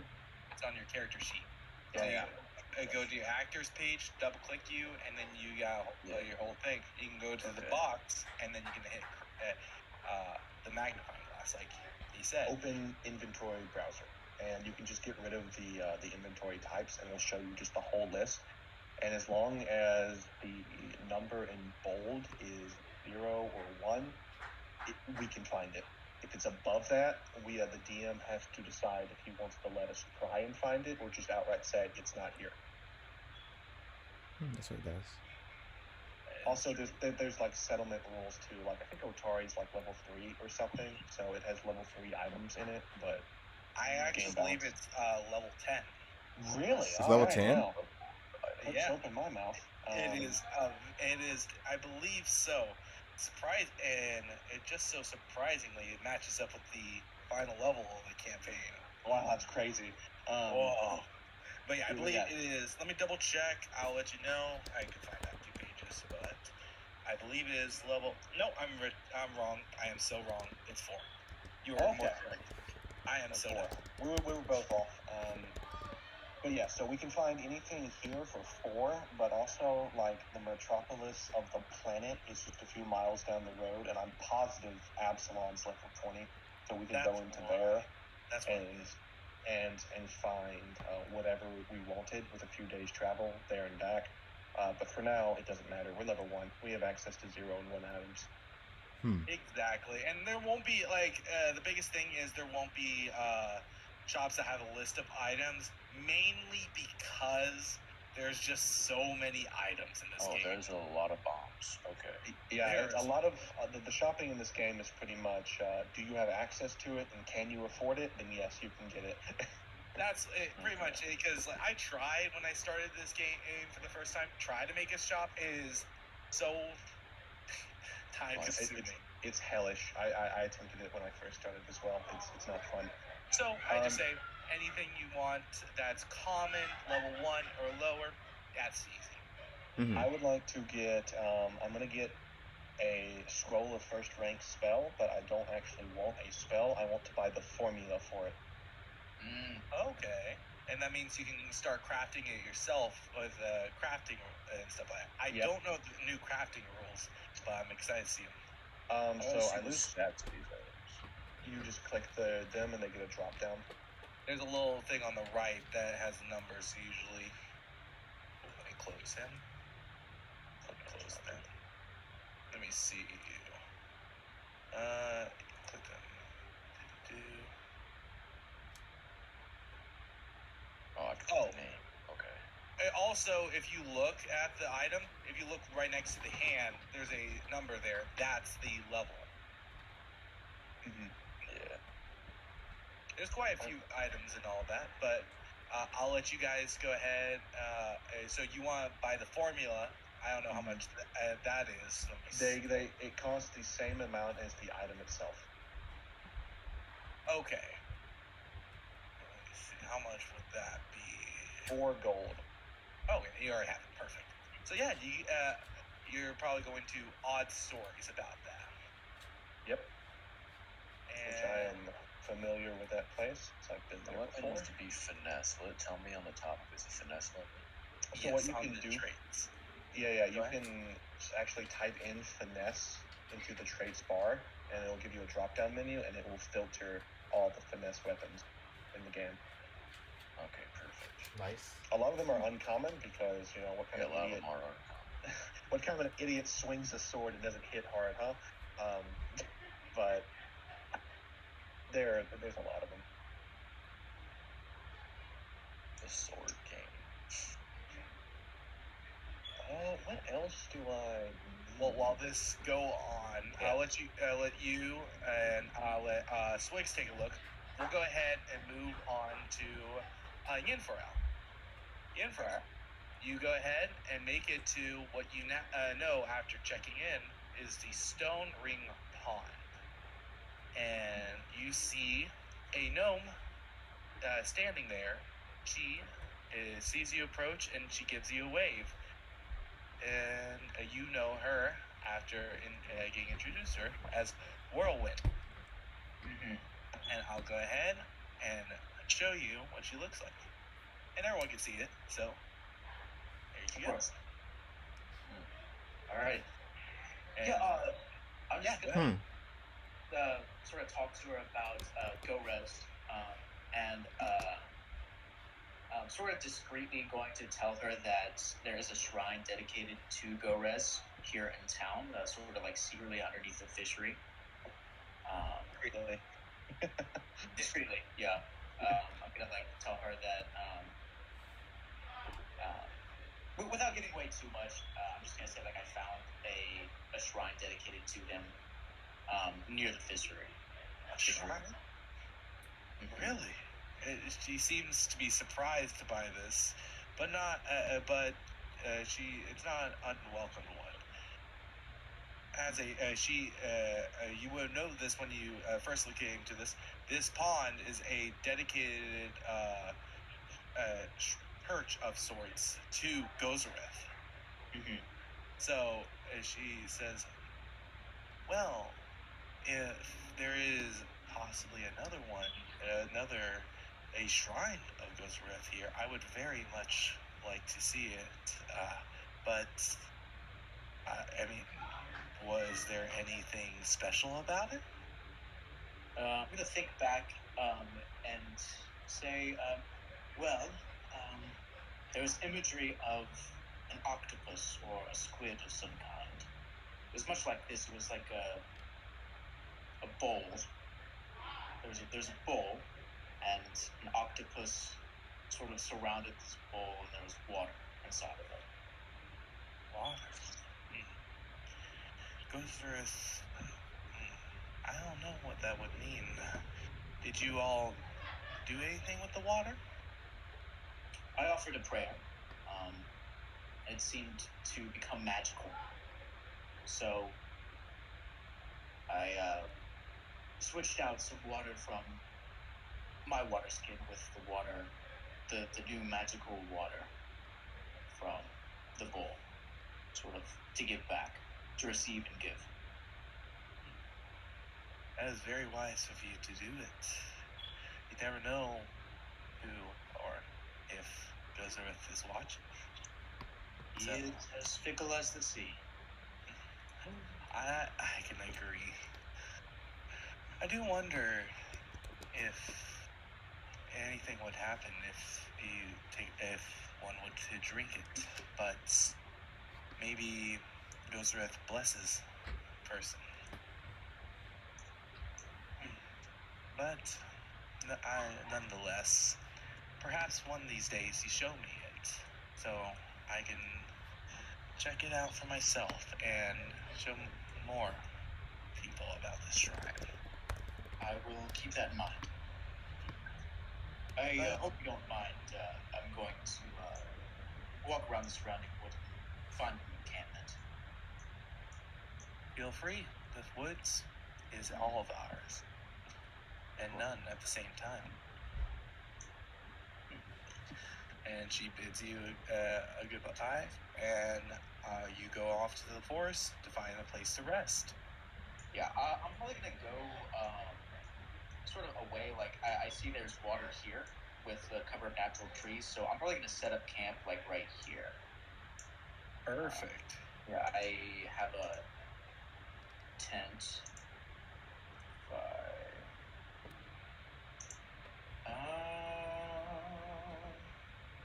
Do I? Do I know? I very well. I thought I had a tent, but You could probably. I could believe you bought 10 and all of that, so don't. You can figure that out. While that is going on, we move to our last pair of two for now. Zerx and Ugir. You all approach the front of the Rowdy Rockfish, and there's a sign depicting a rockfish with his fins up in a boxing pose that hangs above the door of this 2-story wooden structure. And what would you like to do? I guess enter in. All right. So you enter in, and the place is pretty quiet, unlike the name suggests. There is a lone woman, dwarf, cleaning the bar, and there's no one inside. It is 3 o'clock, but there's probably someone walking by inside. She looks up to see you approach and dust off her apron, her front of her gown, and says, "Welcome to the Rowdy Rockfish. What can I do for you?" And this is what she looks like. Oh, very sad. All right. Yeah. She's a very. Some people just have a resting sad face, you know. Definitely resting sad face on her. What'd you like to do? Ask her. What do you guys do for fun around here? Well, there's a Founders Festival coming around. What's that all about? Exactly. Well,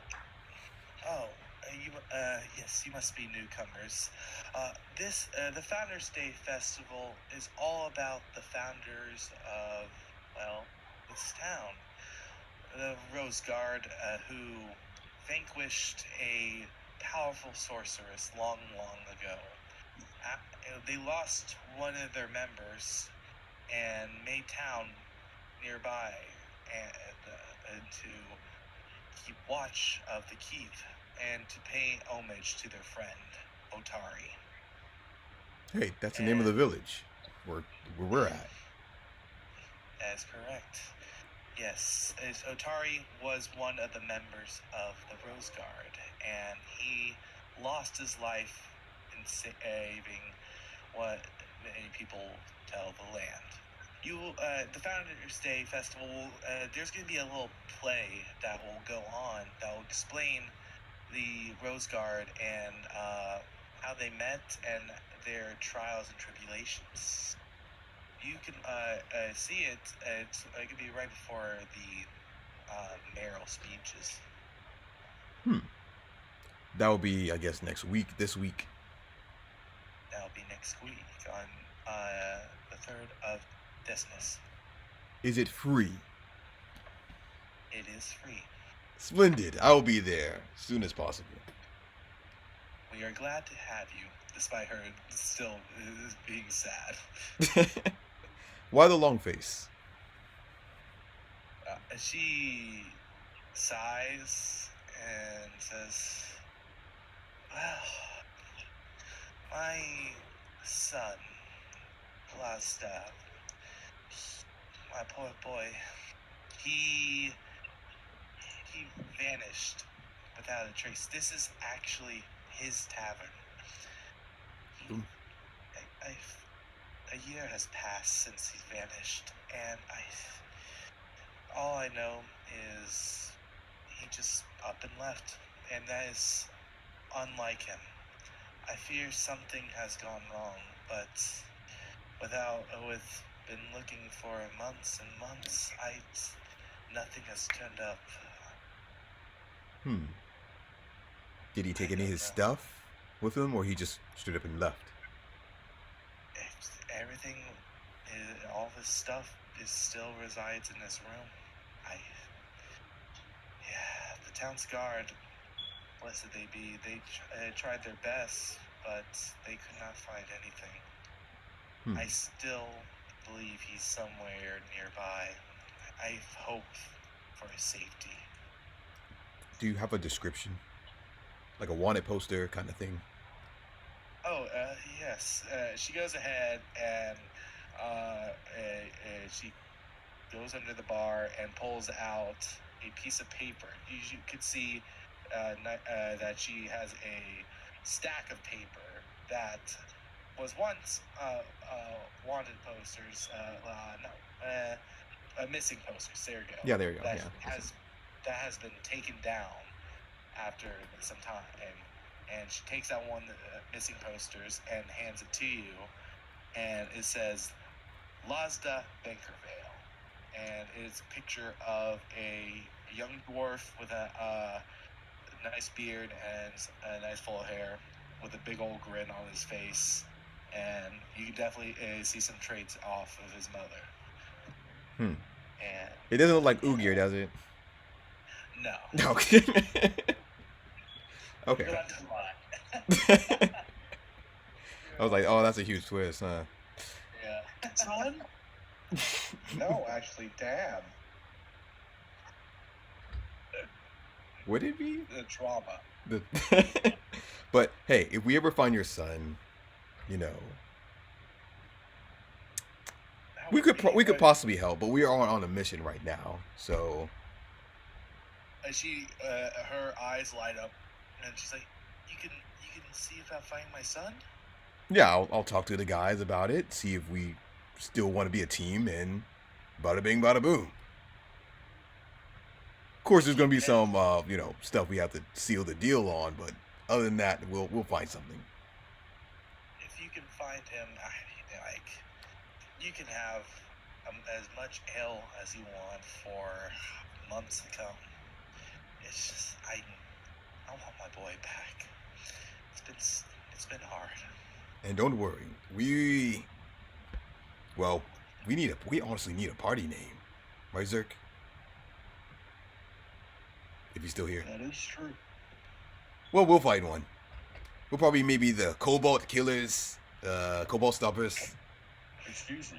Fishing. Swigs. Swigs? We were coming up with a name that Swigs is not even there. Oh. I'm not. You felt the disrespect. I had a sense that someone was talking wrong about me. He felt Swigs' presence. I sneezed. That's what happened. Oh. But yeah, we'll come up with a name later. But until then, give us a week to discuss this, and we'll see what we can do. Please, if you have any information at all, please tell me. But I guess you weren't here to listen to cries of an old woman. What would you like? We have housing. We have ale. I'll grab the cheapest stuff you have. I need a room. And a room too. Okay, so we can do that. And she goes ahead, gets you a beverage. Probably it's like copper. I don't know. I only know how gold works. So I think that's actually a thing you can get in the ale is 2 silver. But that's by the keg. Mm-hmm. So probably like 3 copper. Yeah, like. How much is for copper. food here exactly? Is that silver too? There's a button for that. You could make a meal with 5 silver. Not 5 silver, 5 copper. 5 copper. 5 copper. Okay, 5 copper. Okay. And for a room, man, I also need to have. Why wasn't There's a table somewhere. Yeah, 1 second. I'm trying to look it up too. Cost of living. There we go. For a Extremely week. high. Okay, for a week. Well, for a week, since you plan to stay so, you can rent out a room for just 4 silver pieces. And it is. Thank goodness you have decided to get a room now. Once a few days will come, many of these rooms will be taken up because of the Founders Day Festival. All right. So we're getting a good deal. Or we're going to live on the streets or the Thieves Guild. Yeesh. So 4 silver it is, and 4 or 5 copper for the food. Hold up, I found it. And we're posted in general. For a crappy meal, it's 1 copper. For a square meal, it's 3 copper. And for a fine dining meal, you jump all the way to 1 gold. Wow. Yeah, that's got to be some fine fucking dining. Well, she Gotta goes get some ahead butlers and over here. her meal Good is chairs and square, everything. so it probably could it comes with ale. Maybe yeah, let's say 3 copper pieces. Perfect. Okay, I'll take it out of my inventory. And yeah, and you guys could take out 2 silver pieces, and what's it called? Yeah.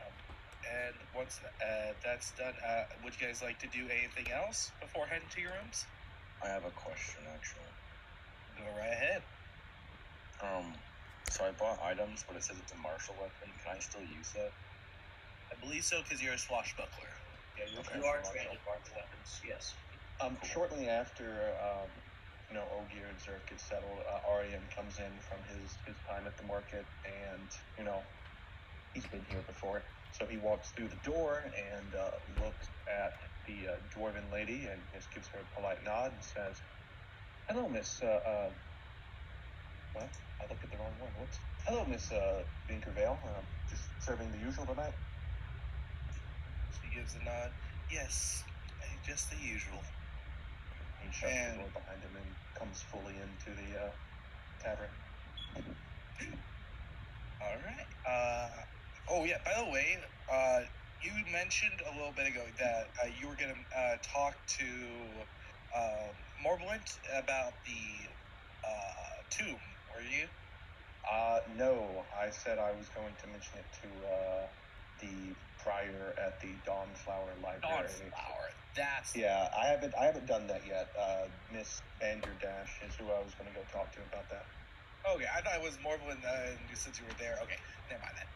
So you just came into the tavern, and let's go to Aunt Swigs. So did you finish buying everything? Yeah, I want to head to where they all are right now. All right, Swigs follows right behind you, and yeah, you 4 are in the tavern. And I'd like to go up to the lady and also get her. She tells you it's 2 silver pieces as well, so all you have to do is take off 2 silver, and you got room for a week. Perfect. How much silver is 1 gold piece? So it goes up by degrees of 10. 10 copper is a silver, 10 silver is a gold, 10 gold is a platinum. So 10. Yeah. You can actually, and this is how Arian's doing it because he's been here for so long, he pays weekly 1 gold, and that gets him room and food for a week. You worry about that. Yeah. If you guys want to do that, I should be happy to do that. Okay. I'll come breakfast, lunch, and dinner probably. I don't know. So if you want food for the week and service, go ahead and pay a gold instead. All right, gotcha. Perfect. And is there anything else you guys would like to do before heading off to bed? I do need to talk to Ogier about something, so I do go over to speak with him if he's available. He's enjoying a meal and all that, so go right ahead. Hey, over here, just while you're eating, I had a question about Abadar's teachings. Yep. How do you feel about undead? Because, we just fought some recently, and I was curious. Because he's not a deity that... He's usually considered one of the, good deities, but as far as I'm aware, he resides in the plane of access, the plane of law, not heaven. Mm-hmm. So what do you mean, how do I feel about the undead exactly? Like, do I love them? Specifically, your deity's teaching. Does he see them as like a great evil or violation, or does he see them as just, undead, as they are? Corpses animated by negative energy. That is a very hard one. Because we can trade with undead. I've seen it happen before and heard tales of vampires and ghouls and cities trading with undead people before. So, are you saying does he like them? Well, not that he likes him. Does he, I suppose the question I'm asking is, if they're not hostile, does he tolerate them? Because I would be concerned if he, endorsed them, as anyone who would, if, he would raving undead walking about. Depends on if they're hostile, like you said, If they're just violent and just trying to kill things and mindless and can't contribute to society or trade or do money, no currency, no none of that, then no, he doesn't really tolerate that. Okay. Well, I appreciate your honesty. And the reason I was asking tick for tack is my goal as a wizard is I study magic in all its forms. So I do know just a tiny little bit of necromancy, just as I know all of the tools of magic. So I didn't want to use it around you if you were going to be uncomfortable with it. Thanks for considering that, exactly. Didn't think you were, I guess, I don't know, what's the right word? Not sympathy, I guess considerate. Well, it was better that I asked, and then instead of getting your warhammer in the back of my skull. So that was why. I'm certainly, just so you're aware, I'm not a necromancer, but I do know some necromancy. Just like I'm not a, abjurist, but I do know some abjuration. Oh, so basically like heal, because healing is like necromancy. Yeah, and well, not healing specifically. I can't channel positive energy for the most part. That's usually the domain of clerics and paladins and so on and so forth. But I can control negative energy to a small extent. Interesting. How come you can only control, I guess, negative energy and not positive energy? Well, typically that's the domain of the upper realms, and they're very selective about who gets it. Iomade does so on and so forth. Usually only their followers are those who can channel it. And since I don't have any divine providence in my portfolio, let's say, I don't have access to it, quite simply. But darker forces are usually much more open about who gets to use them and access. You're not thinking about doing more dark arts, are well, you? To understand the great mystery that is magic, you have to study it in all its aspects. Well, as long as you're not using it, I guess, to harm us, then I'm fine with it. Of course not, and he raises up a hand. I've never used my magic to hurt anyone that was innocent or undeserving. Udyr smiles a bit. So you're a wizard. What school did you come from exactly? Curious. He kind of raises his hand and rubs the back of his head. I'm actually homeschooled. Homeschooled? With all that knowledge you have in your head, you've been homeschooled. Well, my father was an accomplished wizard in his own right. He was a Mendevian crusader, and he taught me what little he could before he passed. Oh, sorry to hear that. Well, it's fine. It's old wound. He's been dead for quite some time now, and I've mourned him and moved on. But I always remember what he's taught me, and I'm trying to make a name for myself as a wizard. So kind of important for getting accepted to bigger institutions recognized. So it is what it is. Well, I think your father would be very proud of you for the man you became so far. Gratifying to hear, but I'm happy I checked with you with the whole necromancy thing, because I probably won't use it tomorrow since we're doing perfectly fine on firepower. Don't worry. I'm not a Pharasma. I'm not the person who hates undead. Not like, or what you call it. What's that one with starts with S? Serenade? Serenade, yes, that. Yes, she has a temple in town, so I only actually mentioned this to you because the tavern is empty. I'd rather not get lynched. That's understandable. Yeah. But me and you are all good and stuff. So, and I won't tell. That's what I wanted to know. Thank you. I'm gonna head upstairs and get these spells prepared for tomorrow. Splendid. I'll finish my meal. And we split away. Cutscene. Alrighty, that was perfect. So I've only confirmed Ogier won't smack me in the back of the head for using necromancy. I mean, Spikes won't mind if he just raises a few undead kobold skeletons. That won't be bad, right? So you just gotta confirm. I mean, yeah, I gotta talk Swigs. All right. Would anyone else like to do anything, or are we good for the night? I want to go pet the bear before bed. I will be right back. I'm gonna do the entire day we've been on, I haven't done it once. Unfortunately, he's all the way outside of town. You could do it. For him to get back then. He is deciding to rest out there for the night. All right, well. A lot of waiting. You could just do a track him down to do it. I mean, like I said, you could track him down if you want, but you might get lost. I won't make everybody wait on me. I'll wait for the morning. Okay. If everyone else is good, we'll go ahead. Everyone go ahead and click long rest on your sheets. You can go to your character. On your character sheet, you can click the bed icon, and yeah, that should take care of it. Gotta decide what spell I'm gonna swap out. Yeah, me too.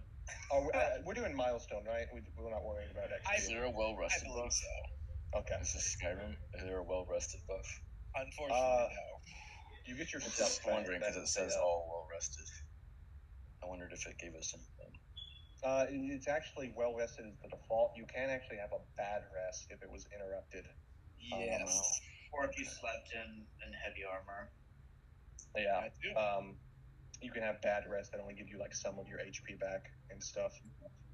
Gotcha. Yeah, you get low HP when you rest. You get all your spells back, all your focus, and all of your there's some long rest abilities. But you also get con plus level, or no, it's con times level. It's con times level.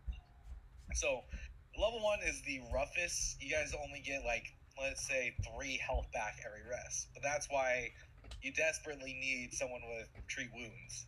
That's pretty much what heals you. And magic healing. Oh. Magic healing that too. is detrimental too. But luckily you guys have both of that. True. So you guys rest up for the night. Nothing bothers you guys. But Yin Frail, as you are getting some rest, sometime through the night you can't sleep, so you wander over to check on around the camp, making sure nothing's nearby and all that, and you look to the north, and you see just in the far distance just little glowing lights that flash and then dim. And there's it's kind of like fireflies, but a little brighter. It just seems like in the distance as a fog creeps in up north, not towards you, but just residing there. And otherwise, nothing else happens. Interesting. I'm sort of going to sort of mull over that as I sort of continue to watch over Arno. sort of wonder what could be out there. But Otherwise, your rest goes unimpeded. all right. And you all wake up, and I assume you group back up together, whether that's at the Rowdy Rockfish or back at the fishery. And if no one else has any thing else to do, we can head back down into the dungeon. Yeah, boss fight. I'm gonna sort of like talk to Arian off the side and sort of ask like, hey, you wouldn't happen to still have that magical water, would you? Yeah, I do. Do you mind if I drink it? Drinking holy water. I'm not sure what that would do to your digestive tract, to be completely honest with you. Well, I had met up with a disciple of Gomez yesterday, and they had said something about maybe something good could come of consuming this magical water. I mean, look, man, if you want to do it, I won't stop you, but if you get, like, the runs or something while we're fighting the Kobold Chief, you know. I understand. Okay. And he hands you the thingamabob, the water skin. A moment. Can I, like, take a couple of sips of it? Like, I don't want to drink the whole thing. I just want to, like, drink some of it. Your thing? Howard, you should just do the whole thing. Draw it. just like, down it. Down the entire thing. Let me get it out of my inventory. Here it is. Yes. All right. Well, so you take a couple sips, and I would like you to roll me a fortitude save. Okay. But with a +2. Okay. Then I shall. Let's see, 42. Oh, boy. I got this. Yeah, I got this. I'm fine. Okay. 13. Even. Go. Average, I should say. Well, with the +2, that's 15. Oh, 15, yeah. That's +2. All right. You take a sip, and you feel as though the ocean waves crash through your stomach with just that few sips, and you feel sort of sick. You can take a moment and let it pass, but it seems like it hits your system wrong.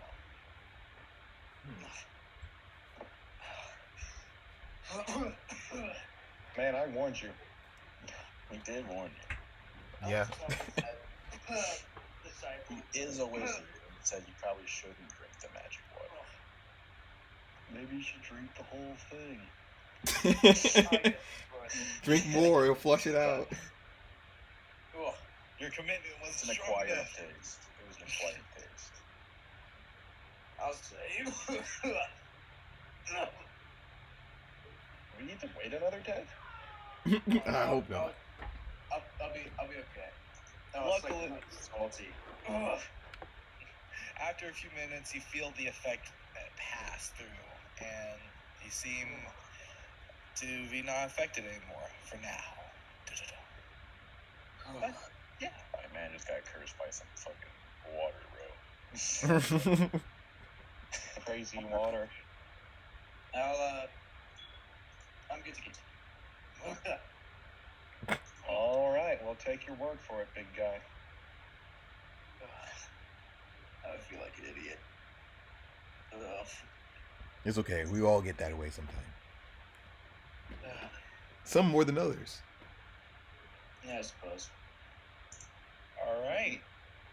You live, you let. At least you don't die. So, do you guys head back all the way to the stairs? And yeah? Yeah. That's the goal. We'll kick some ass. We'll do our trap set off. All right. So you guys head back, and you go up to the barricade. You take it down, and the barricade is still there. But that is not the only thing that surprises you, as you see the spike trap went off sometime, and you see a trail of blood leading down the stairs. Well, whatever came up here, I think I pissed it off. That's good. By the way, Info, can I have my water stone back? Probably the boss. Oh, yeah. It does have some water in it still, so. Yeah. Oh, maybe I can like bludgeon Drink it with a kobold, and they're unholy. Maybe they're like a float or something. Force it down the throats. But yeah, that's what you guys see. What would you all like We to no do? longer see. And there's only one way to go, right? I can see perfectly fine. Well, we don't have any light sources out at the moment. Oh yeah, it is dark. Oh yeah, go right ahead. Yeah, real quick, I totally forgot how to trade. Hold on. It's under our names in the players thing at the bottom left, and you just have to go to that menu and select butter. Oh yeah, request trade. Yeah, literally right in front of my face. And then you just drag the item you want to trade onto your half. Oh wait, never mind. I got light. There you go. Whoop. And you just drag the spell effect on whoever you cast it on. And then Zerx, are you going up front or me? Depends on you. What do you want to do? You can go first. Alright. Here, here's some light on your shield. Thank you. alrighty. So Zerx will go ahead and head down first. Who's going to be following after? I'll go last. All right, Uger will go second. Okay. Oh, Then wait. Before we go up the stairs, it's actually going down. before we go down the stairs, Arwen does take a moment, and probably would have done this as we were walking down, and he creates a rune circle in the air in front of him and flicks it outward. And that blue orb falls over him with glass-like points, and it fades out of view as he puts up his mage armor again. And eventually I'll stop narrating that, and it'll just something I do. I will tell you, you can. We can assume that every morning you cast that, like, unless there's a specific situation. Yeah. You're We're ambushed. Yeah. Exactly. But if you know you're going into dangerous situations, we can say that you already cast that. Even if that way, if you forget, we would know you know. But okay, so that's the party order. You guys are going to have to recast Slay, I believe. But let me go ahead and bring you all to the second floor. Da da da. Dun, dun, dun. All right, so before anything happens, there you go. The spiral staircase leads deep down into the earth before ending in a chamber that looks like it's been prepared specifically to defend against intruders. On one side of the room, a table has been turned on its side to provide cover. You see blood leading to a trail behind the table, while on the other, crates and barrels have been piled up to create a second barrier. So, what do you guys do? Destroy the barriers. As Zerk starts to approach, you see 3 kobolds pop up, crossbows in hand, and screech. And they go ahead and get ready to attack you as we roll initiative. Alright. They were waiting for you. And you do see one injured. I sort of smirk to myself. So there we go. And then, boom. Oh yeah, they got big crossbows. They got crossbows. And they're actually going to roll with stealth. God damn. If I figure out how to do that. Finally. I know how to do it on a regular. That plus 70 Oh, there you use. Jesus. Oh, right, I need to roll initiative, sorry. All good. Yeah, I just had to figure that out. Do. Oh, come on. At least it's not in that one. Who rolled that? 1, 2, 3. Damn, these things are fast. For my That's turn because they that think comes it's up, dropping I'm mine. going to quickly Oh, two, take a three piss off your 25s. man. All right, go ahead. Let me. Yeah. So let me see. That did not roll what I wanted, but it's good enough. So before we start, I'm gonna go ahead and roll how much damage that spike snare did. All right. So we can get that done with, because I did not roll that ahead of time. That's all right. Let me see. That's 2d8. He did fail it. I did roll that. So go ahead and roll 2d8. Those drops do 2d8? Yeesh. Yeah, they're pretty good, actually. It looks very hurt. Good to know. And I realized that if I actually rolled really high, that kobold would not be here. Nope. Mm. He would be dead. I would have to recon some. Yeah. Nah, he wouldn't be dead on the barricade. They would have dragged his body down here. Oh wow. At least they're nice enough to do that. Well then. So first up, Oh, game still paused. there we go. First one is gonna be one of the kobolds. They will go ahead attack Zerx, because Zerx is such a good old friend of theirs. Totally. They do have crossbows, and it is loaded. So they go ahead, keep up, and they will go ahead and attack. And because they were hidden, I believe you all are off-guarded. Let me think. No, are they? For the first attack, yes. They're you guys are off-guarded. I would say everyone except this one. This one is pretty obviously, was spotted. So I'll give you guys that. But for the first attacks, you're off guard.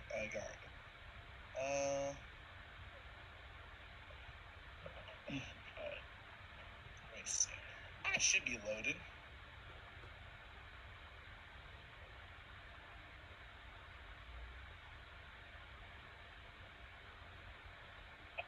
Oh, let me go ahead and play the music as well. Okay. I forgot entirely about that. Yeah. There we go. Huh. Are you gonna give me the reload? That is so. Oh, I know what's wrong. You having reload trouble? Yeah, it's not. I don't know how to reload. Okay, so you want to go to the compendium packs thing next to settings and type in reload, and you want to give them the reload. Well, you don't want to give them. You want to take the reload action that has like the crossbow bolt with a little plus sign in the corner and drag that down to your hotbar, and then with both of them or just one of them selected, just click that macro and it will load their weapon. Oh, is it the fully reload one or the just the regular reload? Oh no, I found it. Yeah. It's from the range combat macros compendium. Okay, yeah, they already have theirs. Yeah, you could just say they had them loaded. So okay, so that's they were purely that's purely so it can track ammunition and show that it takes an action to reload. Really cool. Nice. Okay, so they use stealth or initiative, so they will have you off guarded, and I believe yes, and it's only for their first attack. So it'll go ahead and attack you, Zerx. Apply the off guard first. I think you can make someone off guard with F as a hotkey. Oh, I'll try that. It doesn't seem to work. Maybe it's a DM only.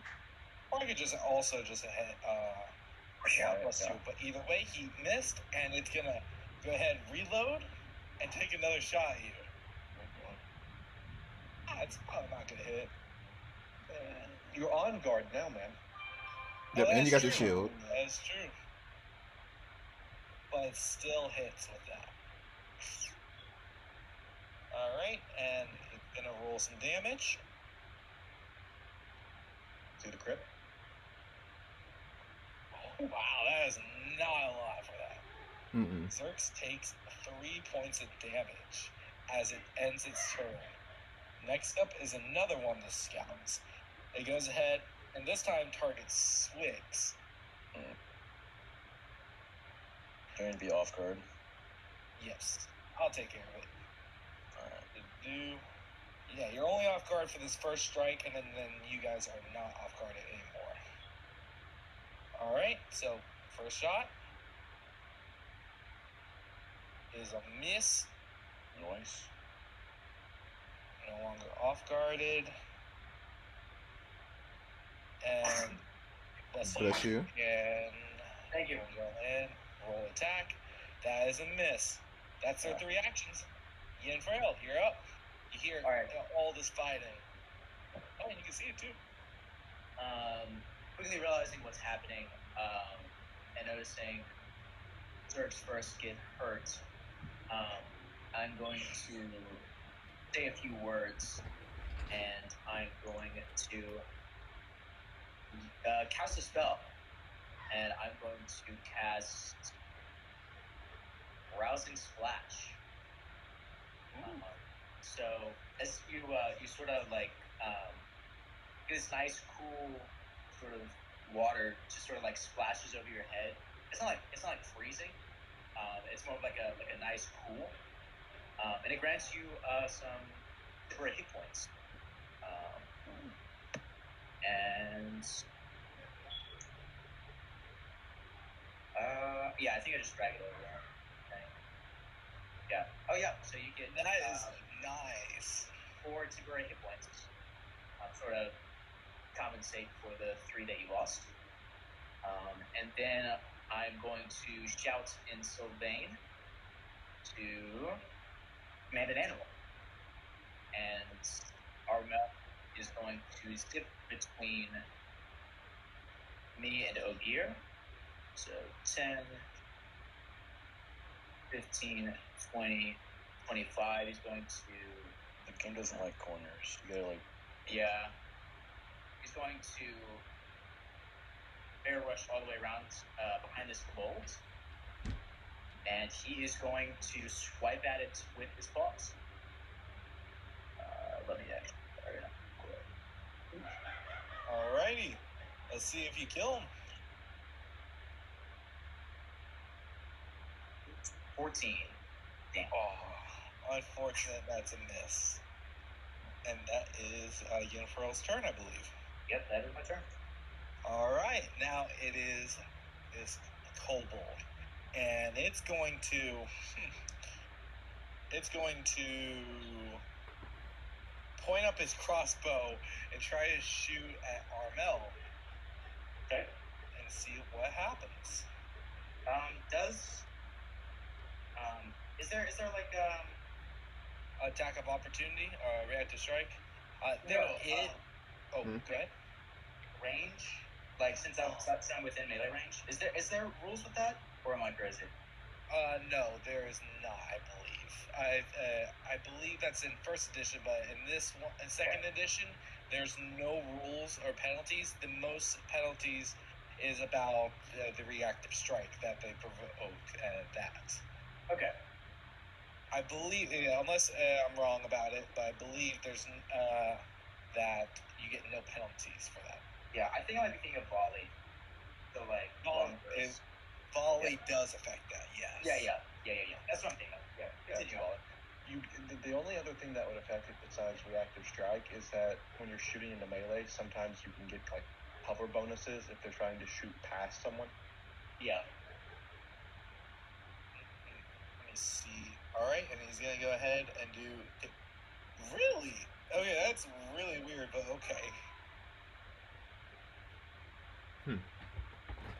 Wow. I mean, I'll tell you guys now, they actually have a minus on their damage roll, which I'm surprised to see. Yeah, because on a crossbow? Is it strength? A crossbow doesn't add anything to damage usually. So that is super weird. It's part of the stat block, I believe. Oh, no, never mind. That's why I'm dumb. What? It's weakened, so it's taking the -2 automatically, which even though it doesn't matter. Okay. But it goes ahead now and runs back using hurried retreat, and I believe that should give him 30 feet. Goes right here and moves right here. Oh, that's 35. Goes right here. And then it goes ahead and reloads for its last action. Not wanting to be right next to the big scary bear. As Aaron, it's your turn. You get to see in the room finally. I do. Let's see, I will step. And so I lied. I'm gonna strike. 1, 2. That's 5, 10, 15, 20. 25. Hopefully that'll give you some cover. Yes. And let's see. That one's about dead. Yeah, sure, we'll burn this. He reaches for his belt and pulls the scroll out. Nice. The scroll. I cast a magic missile, which is Force Barrage by a different name. Man, that was gonna be one of those things that never get used. Damn. 1 second, I did that wrong. Let me target first. Bang, bang, bang. I think if I do this way, it'll work. I don't know how Force Barrage really works with Foundry. I've been seeing some combinations. Yeah, I wonder if I have to target them individually, or I'll just target them individually to be safe. There's And see if that that one, works. and that one, and that one, and this one. I'll wait for that. All right. Nice. You do kill one of them with a Force Barrage.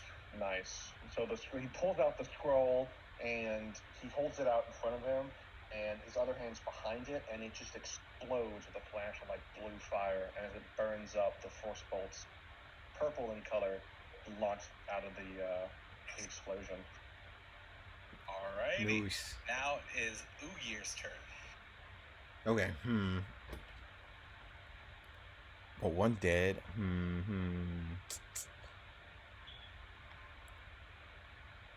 Is this difficult? Do I have to go around this? Or You can cut through. You can cut through without difficult terrain, I think. You just if you're going through any of the obstacles, it will be difficult terrain. Gotcha. Okay. Cutting through. 'Cause I doubt Ogre can jump this. And swinging. Go no, he's right pretty ahead, strong. my friend. Nice. Nice. Case in point, pretty much you probably gonna obliterate this kobold. Hitting it with your shield, man. Oh, that was the wrong one. But Either way, it would hit. Ooh, but would it crit? No, it wouldn't.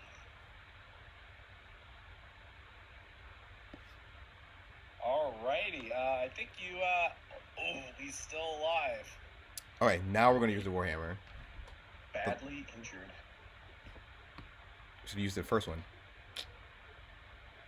Oh my god, nice. Oh, nice. Very nice. This guy. See, a good night's rest and a cheap meal keeps the kobolds away. Yes, it Dwarven does. Dwarven ale, man. Zerx, you got the last one. Alright. Zorks, you're up. What would you like to do? I'm going to move around these girls. Alright.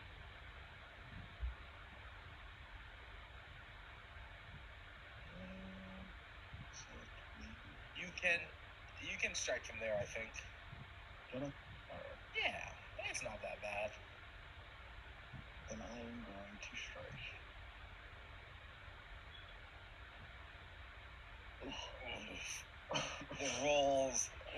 do for your third action? Third. I'm going to raise my shield. Alrighty. What is now Swig's turn? There's one Can left. I jump over the barrels behind this guy? You know what? Sure. Go ahead and give me an acrobatics or athletics. I could see acrobatics. That's just an attributes, right? The skills. Skills. Acrobatics.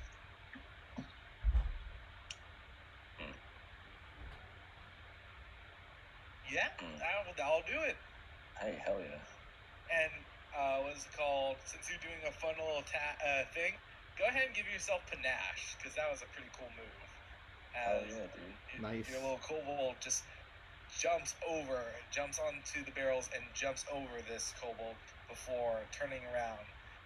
Ready. He's almost dead already, so I'm just gonna use a basic attack. I gotta target him now. But just to let you know, once combat ends, your panache will disappear. It won't. Oh, shit. I'm just gonna use my panache then, I guess. Okay, sounds like a plan. Crit incoming? Will you hit? This will be your first time hitting a finisher, I believe. I don't recall. You just make it. You just make a strike. Yeah, you just make a regular strike, and the damage changed. Okay. Oh, nice. Gotcha. You hit your first finisher. Go ahead and roll damage, and you can see a little option to enable the extra damage. Precise strike. Yep, it's a 1d6 or 2d6. 2d6. Yeah. All right, bet. Oh shit. Ooh. Yeah. Wow. So when swashbucklers actually hit their finisher, they fucking obliterate him. Yeah. Describe how you do it. So Swigs leaps over the kobold and does 3 quick jabs into the back of the kobold. It Swiftly screeches and cleanly. out and falls on top of the barrels, fucking gone. And you guys have taken out these kobolds.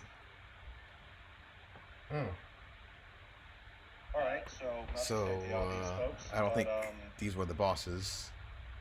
Yeah, that, but they were ready for us. Yeah. You all right? Yeah. No. Jesus, no. How badly are you knocked around? I'm definitely injured. We actually got this from the dungeon the other day, so I don't mind forking it over to you. And Arian pulls out a healing potion from his belt. Tasty. I will say, Zerx, you are immune to rousing. We're about to find out. 10 minutes. So. We're about to see if he's immune to this heal potion because That's right. Oh yeah, I just We have not done magic on. Okay, so do you want to go ahead and use the healing potion? Yes.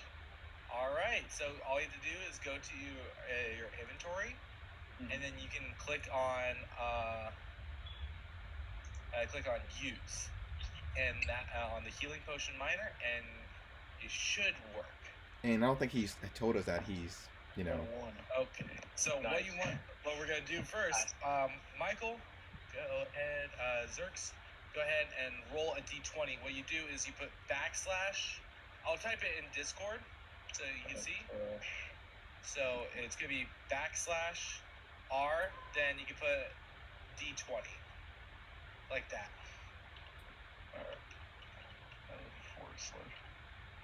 Question. Yes. I know this is not like a homebrew gamer stuff, but it's just a suggestion. But when we do like healing potions and stuff, and it sucks when you like buy a lot of healing potions and they like roll ones and stuff. Could it be a thing where if you roll a 1, you can re-roll it for healing potions only?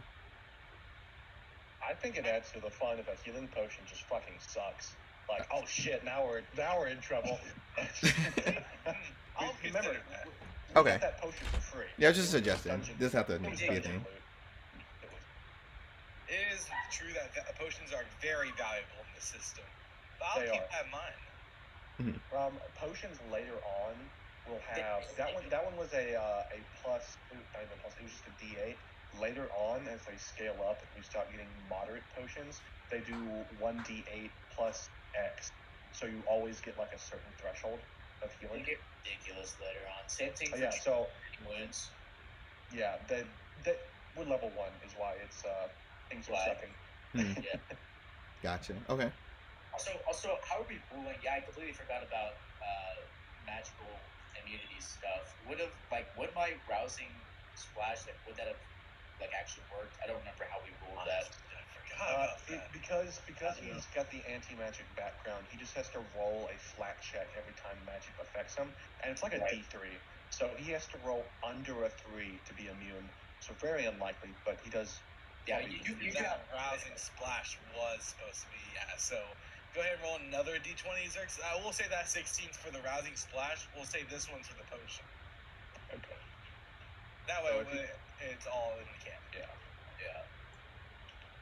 It's going to be the thing we forget the most, by the way. This is the thing we're going to forget constantly. Well, it hasn't been revealed to the party yet that this is the case, so we can't really remind you.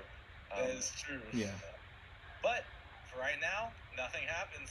Go ahead and you can just hit apply healing on the right, Zerx, and you got. No, you already got that. And yeah, you are healed 1 HP. What do you guys want to do now? Do you guys still want see if you can heal, or do you want to press forward? You guys see search the barrels. Sure.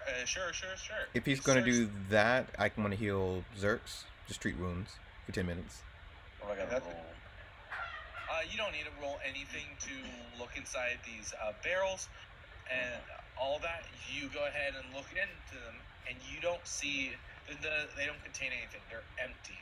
You think these contained ale, possibly, but yeah, it seems to be dry. You see a little bit on the bottom of it, and looks like they've been freshly. Well, that's a 1. Oh, come on. That's also a 1. Jeez. Hey, at least you lost your healing potion. Man, you critically failed that. I think you actually dropped the potion on the floor, Nisha. Wait. Does treat wounds have a critical fail condition? He might have just dealt damage. That's what it was. That he dealt damage. Okay. I'm so sorry. Combat got me riled up a little bit. Blood's rising. I can try again in I think 10 minutes, an hour. I think it's around. No, I think it's like an hour. An hour, yeah. While he's spending 10 minutes to do that, Arian also is going to take a 10-minute activity. He whispers something to the ring on his finger, and like the little gem on it flashes, and then a ruined circle appears in front of him, and he starts just like modifying it in front of him with the spellbook out. What are you doing? I think I've changed my mind. And as he does so, the rune circle, while it is still kind of small because level 1 wizard, it goes from this very vibrant, there we go, healthy blue to like a sick green color. Nice. And then once after 10 minutes pass and he's satisfied, the rune collapses, circle back into his spellbook. And I will output what I've just done so the DM understands. That thesis is going to be very good for this campaign. It is. So I'm going to take this action. This was the ring. And then Train bound item. Spell substitution.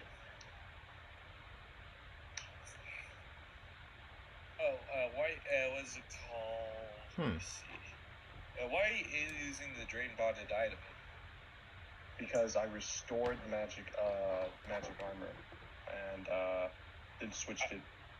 I think when you cast during the current turn. I'm thinking of 1E. Fuck. Unfortunately, you can't. It doesn't work like that. No, unfortunately, okay, you I have to retcon use... that. I can pull that trick a different way later. If I want to. Oh. You recast. Oh no, wait. you cast it off the scroll. Yeah. All right. I can pull that trick later though. It's still in my back pocket. So, what would you guys like to do? Would you guys like to wait an hour, or would you guys like to move on? You guys see a barricade of barrels, which don't look like, they just look like they've been shoved in there. They don't look like they've been actually forced in such a way so you guys could clear them out easily. Or you guys see this fountain of sorts off to the left. Where would you like to go? Hey, so here, I don't mean to be that guy, but you could cleric heal him with the positive energy. That would cost a little bit of money. We let you have the 8 gold coins off the table. You are paid up in advance for the next 800 heals. We didn't shake on that. He does have a point.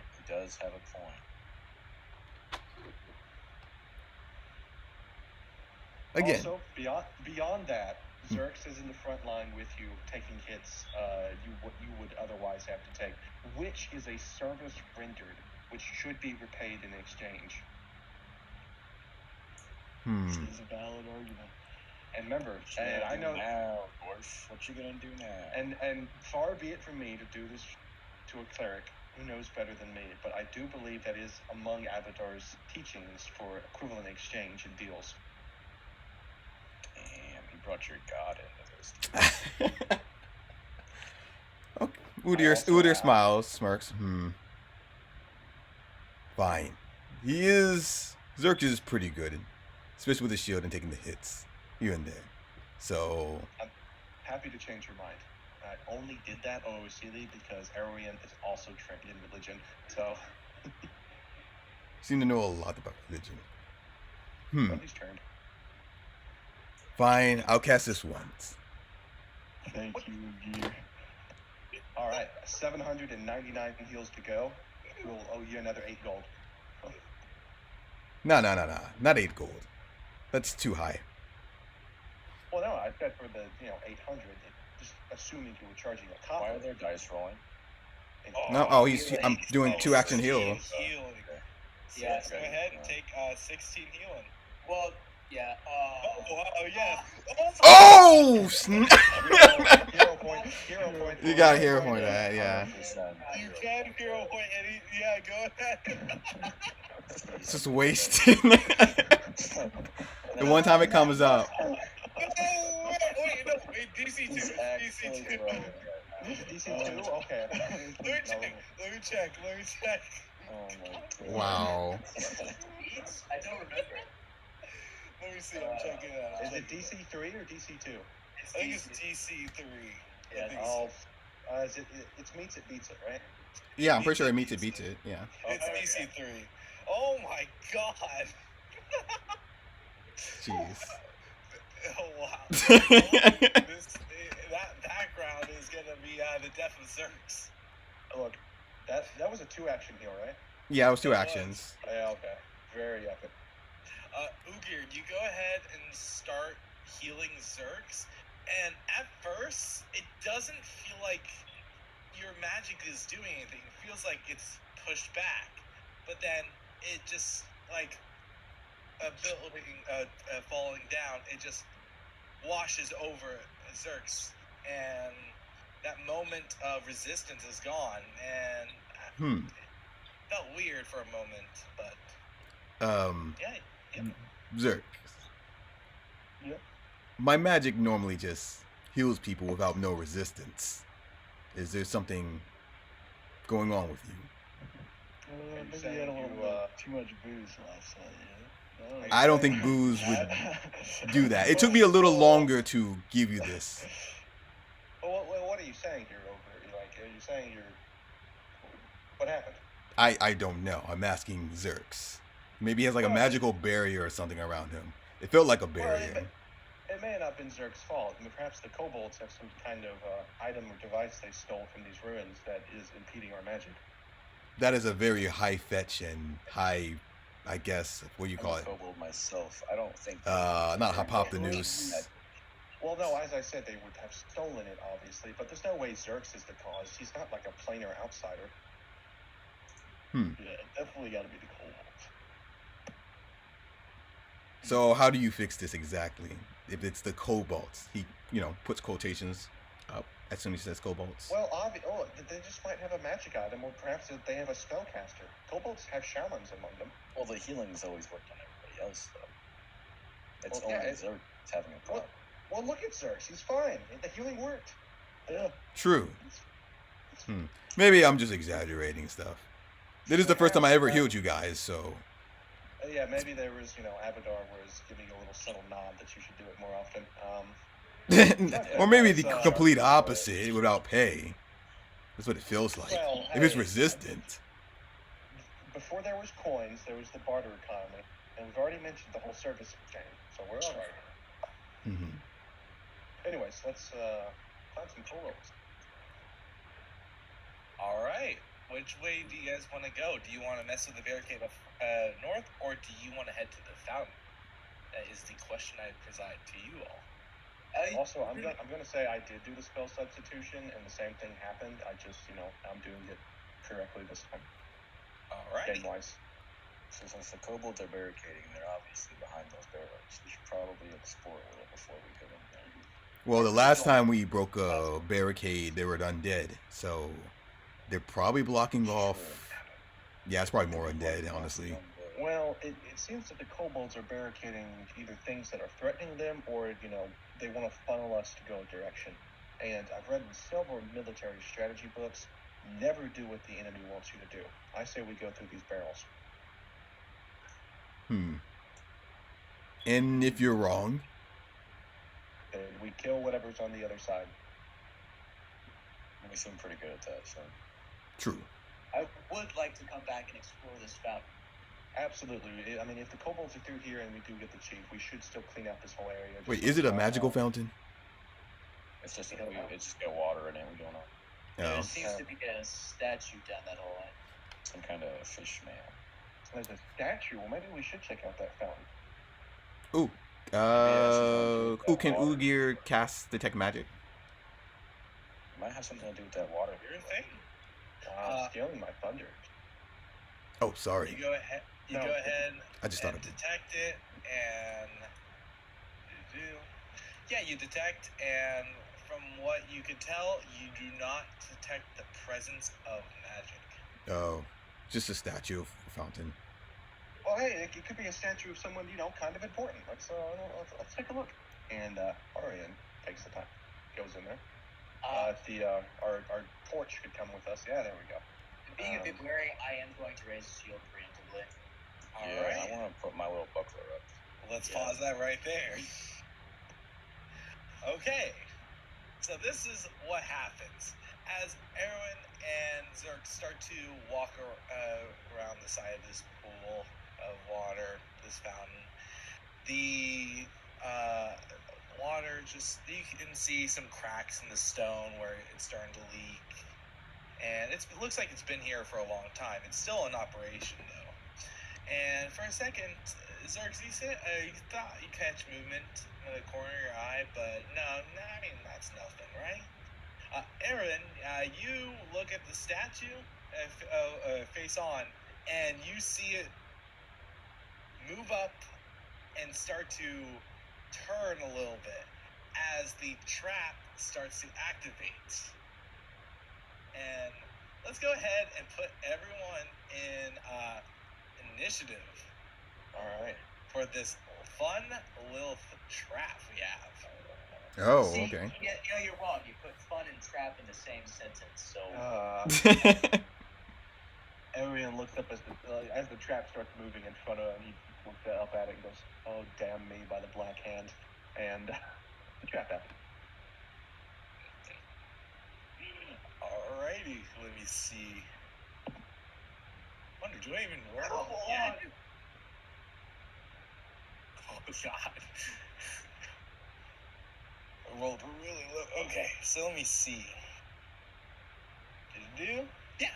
You see this fountain this merfolk start to rotate in a circle, and you hear some thing spinning up within the chest of this merfolk, and the water starts to rise and fall, swishing back and forth.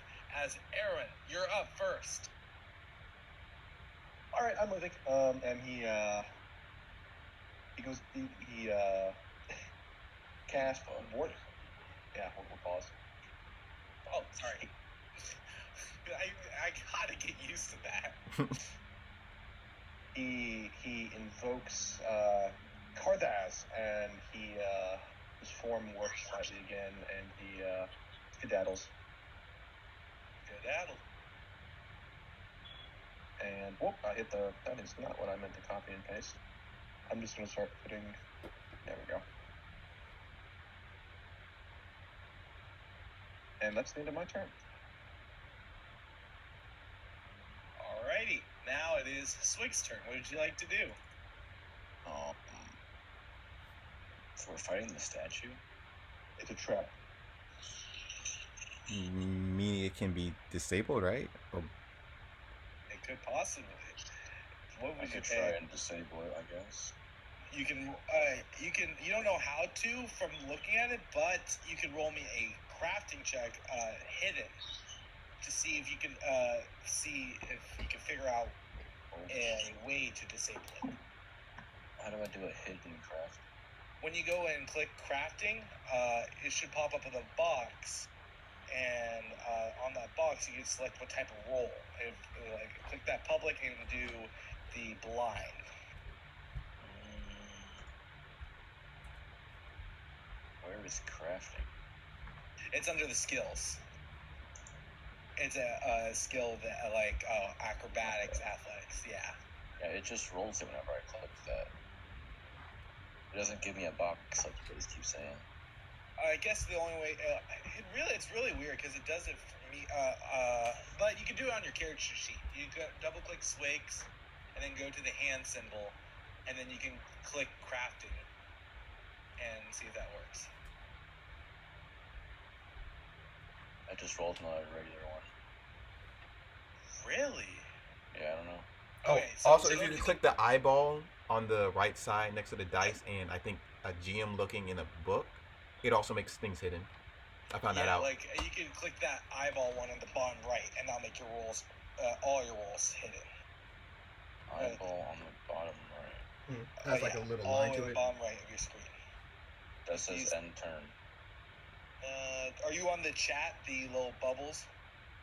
Oh, I am now. And you see it. See that? You click that, and it'll make all your rolls. Go ahead and just do what you normally do, and it'll roll it hidden this time. All right. You look at this, and you can't tell at all how to disable it. It looks like it's gonna go off wherever, no matter what, to you. Okay. Well then, I think I am gonna take the wizard's cue and get the hell out of here. Alrighty. There you go. Yeah, I'll have to. We are leaving. Yep. That's the end of my turn. Oogir, what would you like to do? Funny enough, is there any loot here? You can go ahead and give me a perception check, hidden, blind. Blind. Half the rolls in this game is blind and half are public. That's one thing I learned. From looking around, you could probably see that there's nothing really that you can loot, but you gander that there might be some coins in that fountain. Problem is, the fountain is it looks like it's starting to attack. So, risk and reward. Risk and reward, yeah. We just want to see. Goes up to the fountain. Anything? You do see some coins scattered all across the fountain. Ooh, money. He grabs as many as he can with one hand. Go ahead and roll me a d20, and I can depending on how high you roll, we can say how much you grabbed. You see copper pieces, a few silver, and maybe that's a gold piece.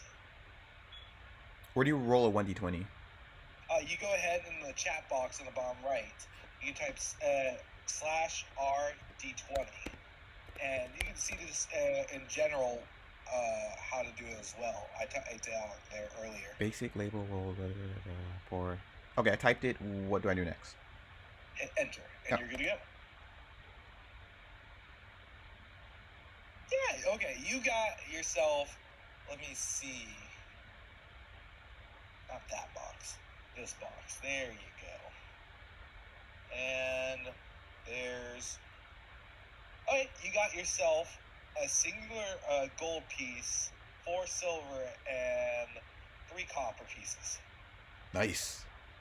Do I have another action or no? That would be all your actions. Gotcha. So, and 1 action to recall, 1 action to move up, and 1 action to dive in and reach your hand in. Mhm.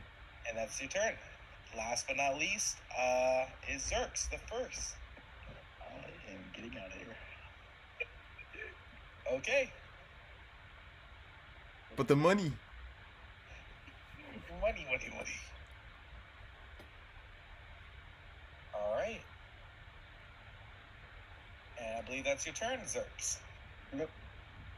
All right. Now it's time for the fountain. The druid's gonna eat this for us. So, I'm going to roll a public D10. And this D10 is important. Alrighty. Let me see this. Do.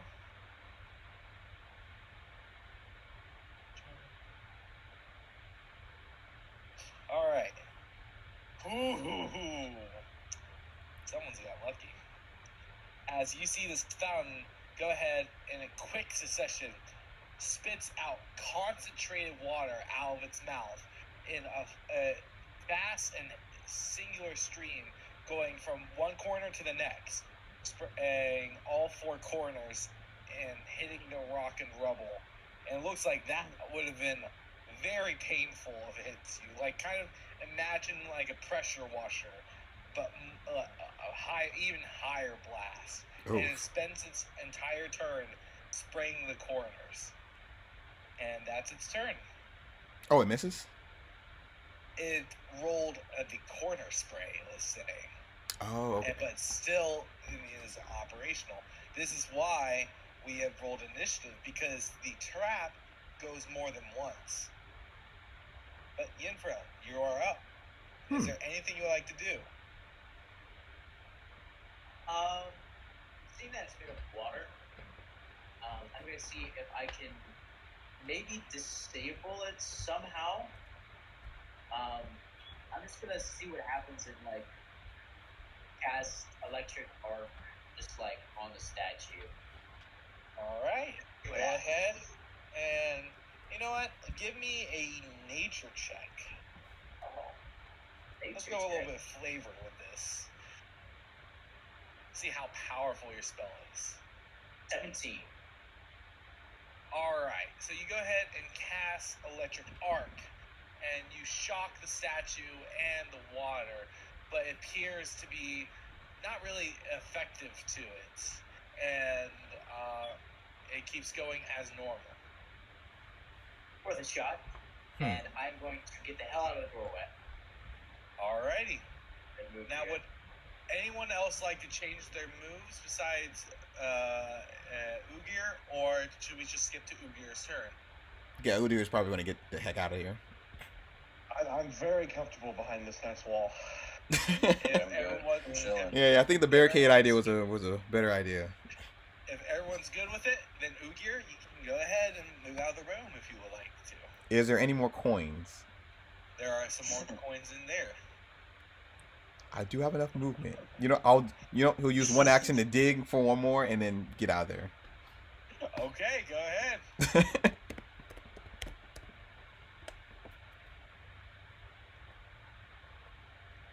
Alrighty, you know what? Okay, so you go ahead and grab another gold piece. And how much silver did I tell you? 4 last time? You grab 4 more, and then you got a good chunk of copper this time. You got 12 copper. Gotcha. Okay. And that's what you got on the second time around. It looks like you grabbed majority of the coins, and the fountain looks like it's about to get ready for its next attack, so it might be best to leave the room. Yep, risk and reward. We're done here. Going all the way out.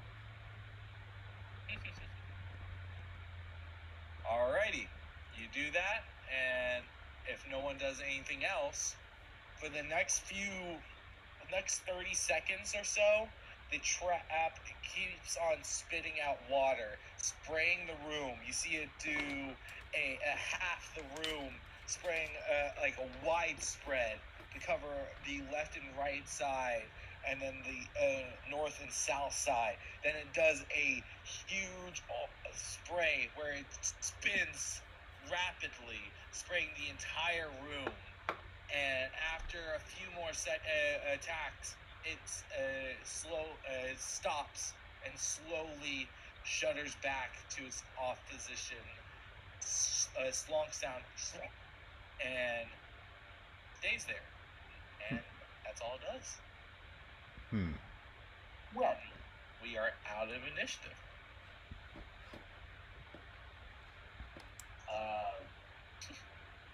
I suppose we'll be on the lookout for more mermaid statues. Alright, so that was my bad, guys. Got a little excited there. I mean, to be honest, I was excited too. Same. I mean, we all went in I there. really wanted to look at it before we went to the barrel. I reckon we're doing barrels. Yeah, barrels. Barrel it is. I'm going to Definitely our beefy boys should be doing the hard work, right? Armel could. Our 2 strong men. Oh, sure. The bear can help. Maybe just calm down. Maul away. With Armel's help, you all are able to take down the barrels. Since they weren't propped up in anything, they look like just to be shoved there. It doesn't take long before doorway's cleared. Are they also empty barrels? They are also empty barrels that used to be filled Gotcha. with, looks like, ale. And you don't know where this much barrels came from with that much ale.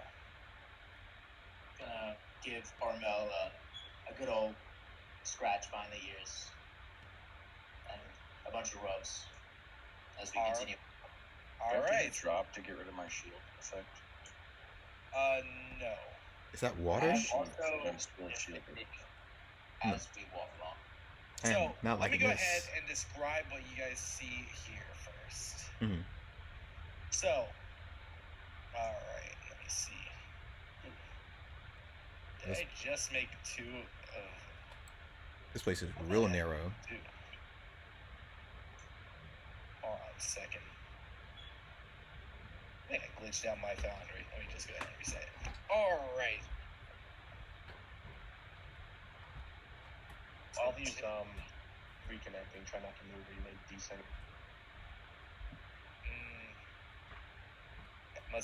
Foundry must have messed up. Let me see. Give me just a second, guys. I'll be back shortly. Alright, so there we go. Okay. So I'll go ahead and explain. We could repeat it, but beyond the barricade, the passageway meanders briefly. The floor descends slightly and soon becomes flooded by a shallow pool of water. The water appears to be flowing out of the passageway to the right, and you follow the water to a wall that is blocking the passageway. You see some water creeping out of some corners and crevices, but a solid wall seems to be blocking it. And this wall has, let me see. I mean, I just had it. Yeah, gotta love it, huh?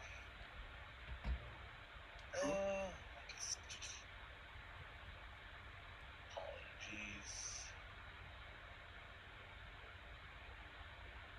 I believe it's right here. I'm back. Welcome back. All right. We found some water. Of course.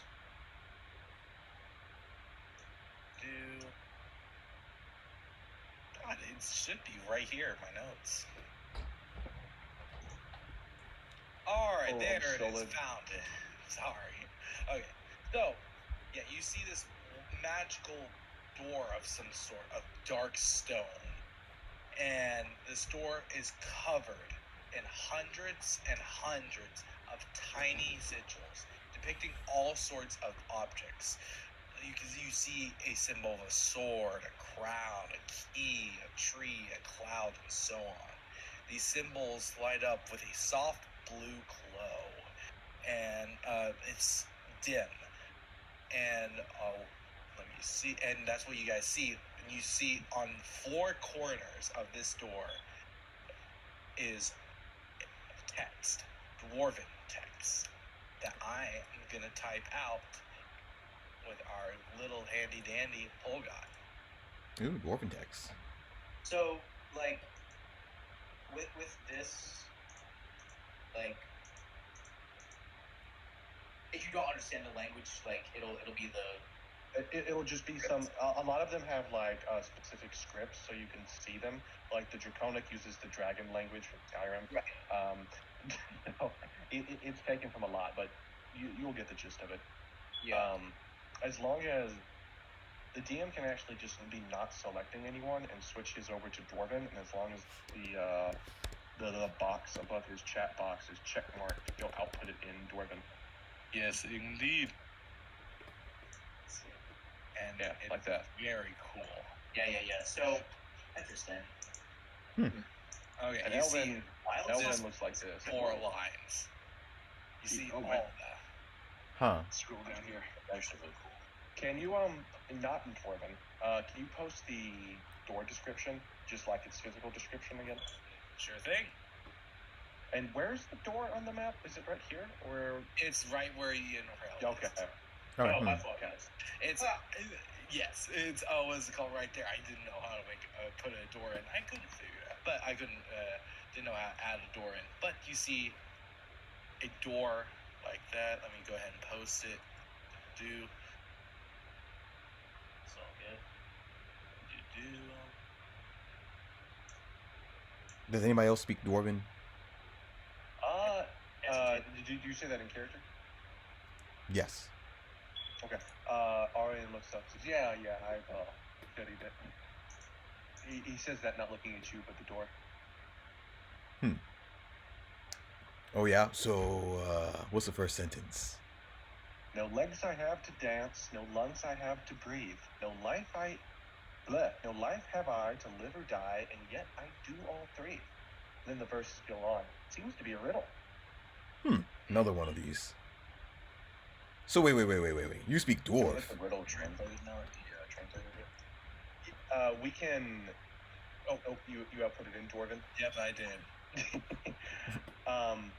I'll say the whole thing and then I'll post it in Kaladin since that is literally exactly what I'm doing. And let me say the whole thing for you guys. Unless Ogre wants to do it.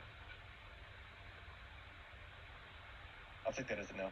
All right, so it goes starting from the top of the door. It says, "No legs have I to dance, no lungs I have to breathe, no life have I to live or die, and yet I do all 3. I sing with no song, I cut with no knife, I fly without rest. I fly without rest, I die without life. 3 lives have I, gentle enough to soothe the skin, light enough to ride the wind, hard enough to break the stone. I watch the birth and death of kings. I last beyond all living things. I touch the land, I know the sky. Yet even I will someday die." Post that in. Undead? My character. Sounds like a Whoa. tree. It does kind of straight. No I legs have have to I to post it in dance, no bricks, lungs or it will be upset with me. to live or die. I fly without Sounds like rest. a tree. Oh, it didn't post. There was just spaces. A moment. I'm going to do this in Google Docs and see if it posts correctly there. Oh.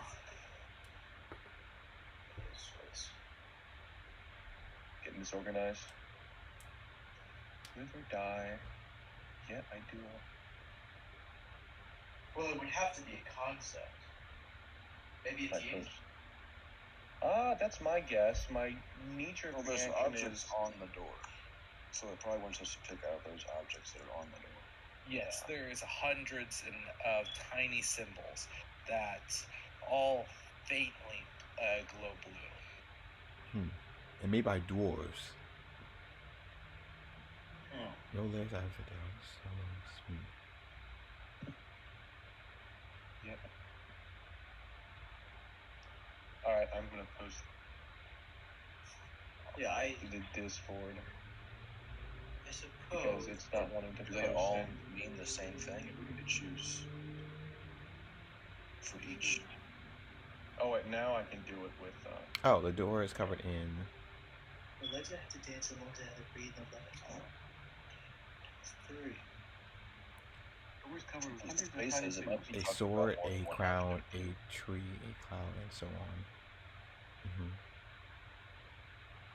At first, I thought it might have been the wind, but it says light enough to ride the wind.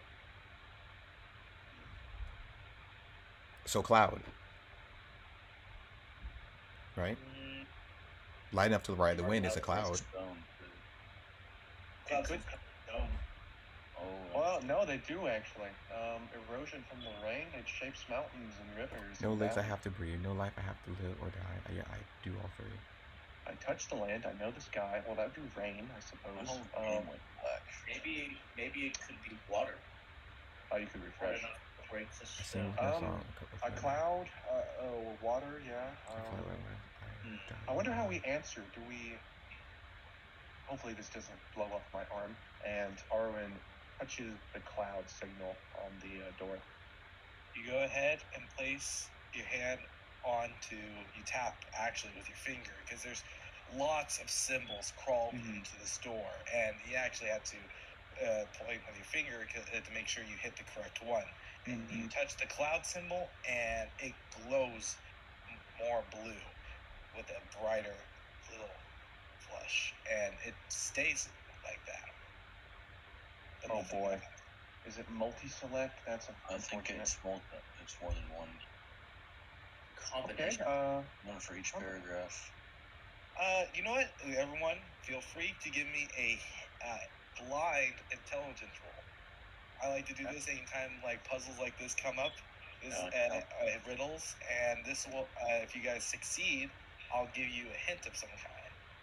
Blind intelligence. I was saying intelligence. No, not intelligence. Probably not intelligence. Would it be Thievery? I don't know. like a recall knowledge? I think it would be. Wait, no, that's again. That is. I watched the 1-8, birth I'm and thinking death about. of kings. Yeah, I'm thinking of a different system that lets. I think the. Oh, tell you what. Can I do it like this? Can I roll my lore skill?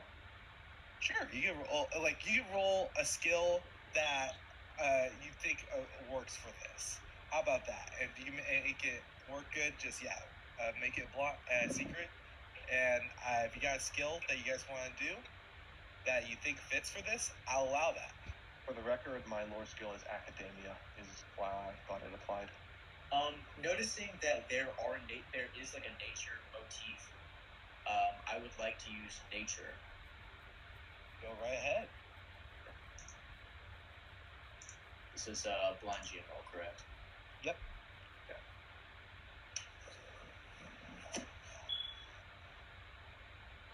All right. So these two, Yenfrail, you look at this and you feel like it might be connected in nature, but you're not completely sure.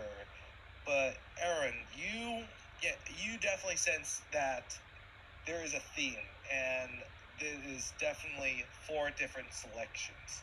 You believe, from what you could tell, these have a same theme, and after conferring with Yunfrail, you do believe that it is related to nature. Well, I suppose this is my other job as the wizard. I wonder, let's see if this works. And I poke the cloud again. See if it turns off. After a moment, it turns off. Okay, so 4 selections, and I have to decide by paragraph. So, no legs I have to dance, no lungs I have to breathe, The life I have to live or die, and yet I do all three. Something that lives without legs with the need to breathe. A fire? And then I select the fire. It does one up there. There was a fire symbol, and you select it, and it glows. Okay. Sing with no song, I cut with no knife. Fly without rest, and I die without life. I think The that- wind. Yeah. And I select the wind one. You do indeed. That glows blue. Gentle enough to soothe the skin, light enough to ride the wind, hard enough to break the stone. That sounds like water. It does sound like water. And I watched Because it the has birth 3 and lives for that one. So 3 lives have the 3 states of matter for water. That is true. Yeah, yeah. I watch the birth and death of kings. I last beyond all living things. I touch the land, I know the sky, and yet even I will someday die. Well, that's the sun. And I touch the sun. All right. So, you go ahead, you touch all 4, and you go ahead. It takes a moment, and nothing seems to happen.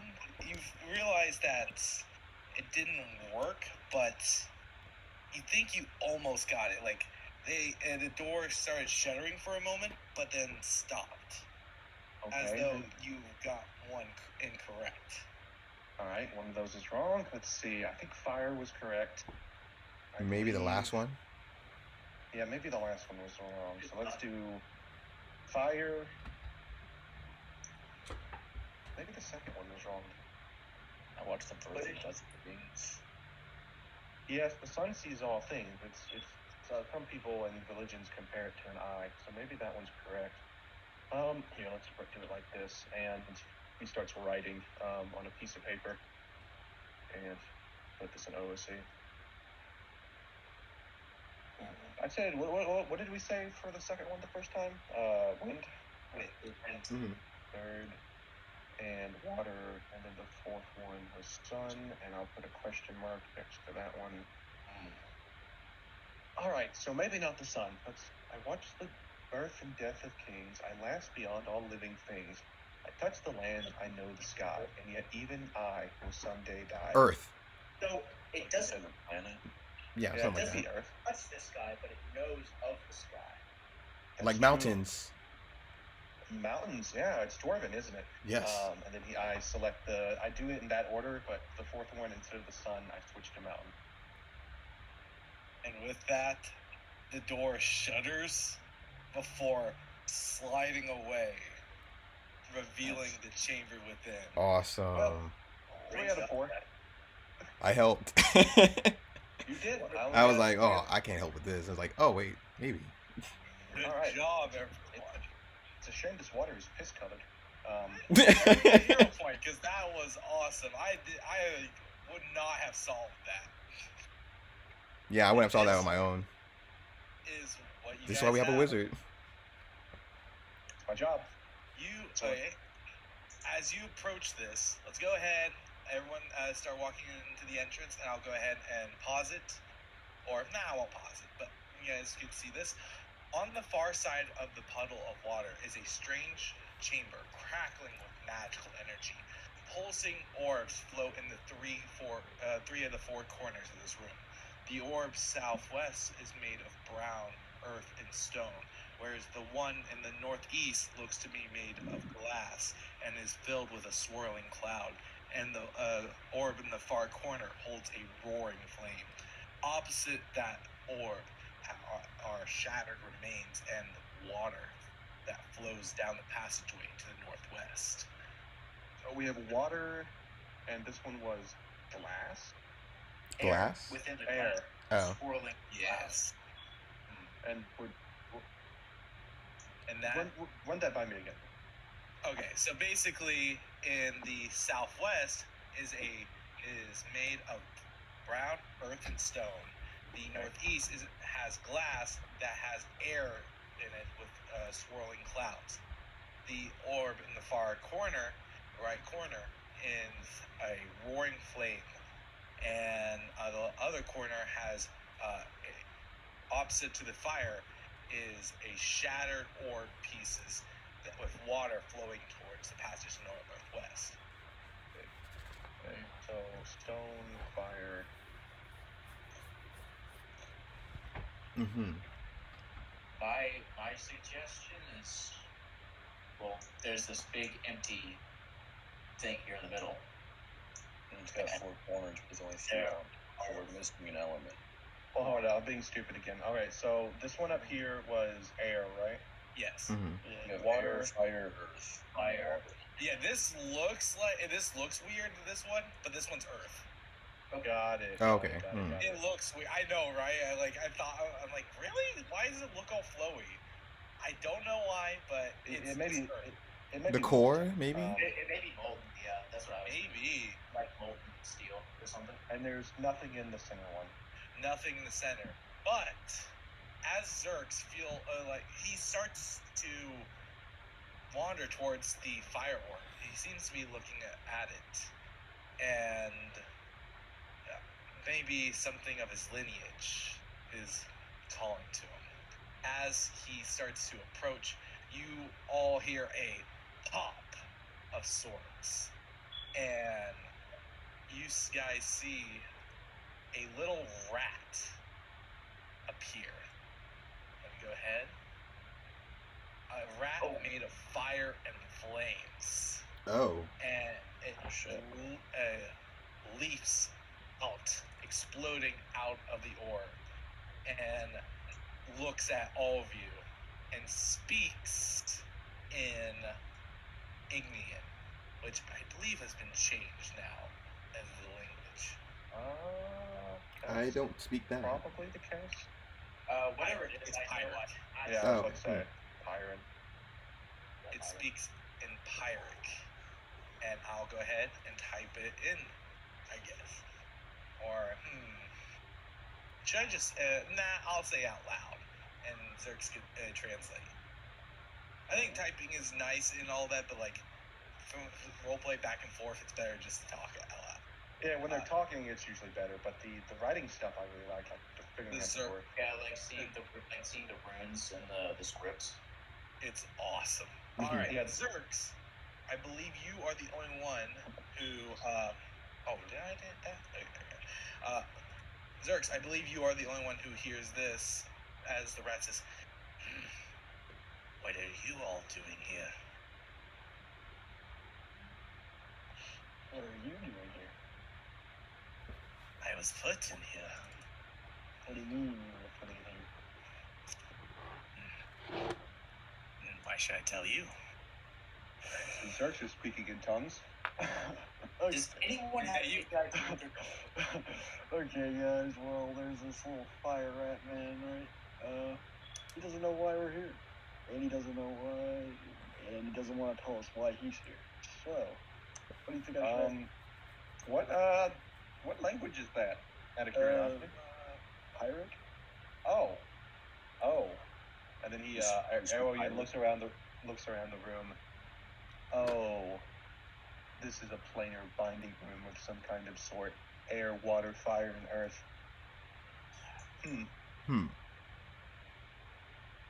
Ask him if he's bound to this place. I asked the fire rat man if he is bound to this place. Once bound, wizard's now dead. I'm free to leave if I could. And you look over to the back and you see the washing waters that block his exit of the sword.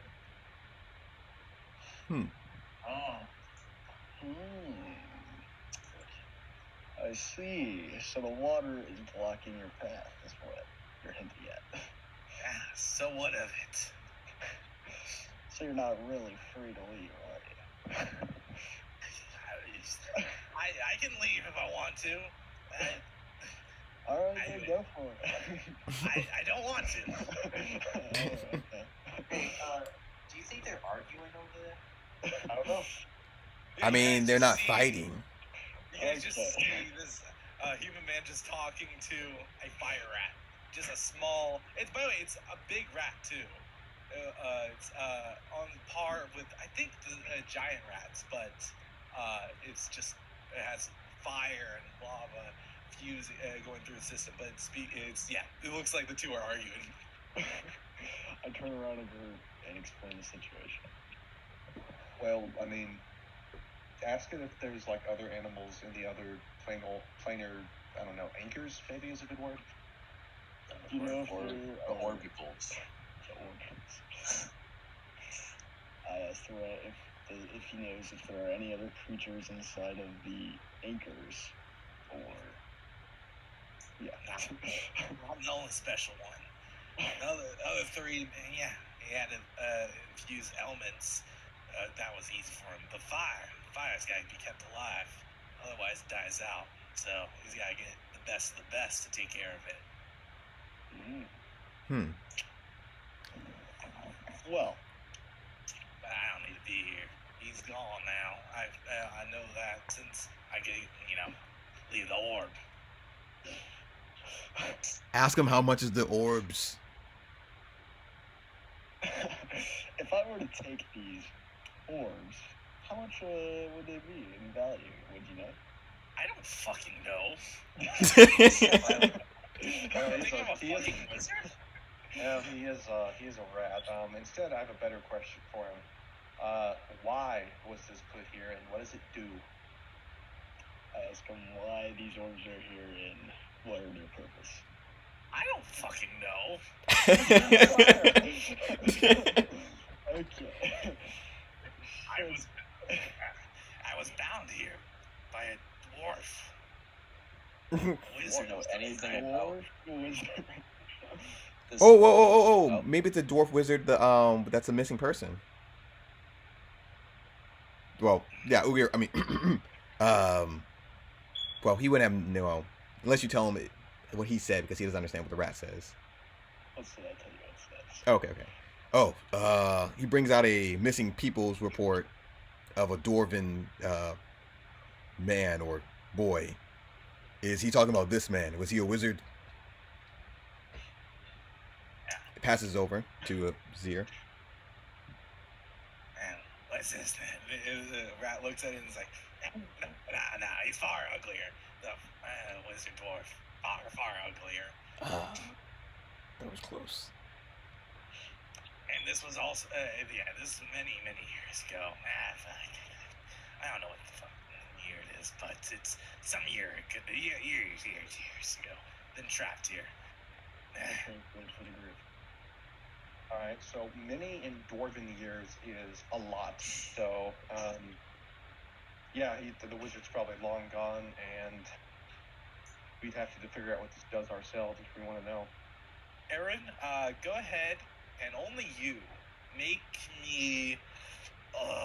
Let me think. An academia lore, I guess that would be perfect for this. Okay, I do a little scholarship. Blind, I assume. Blind.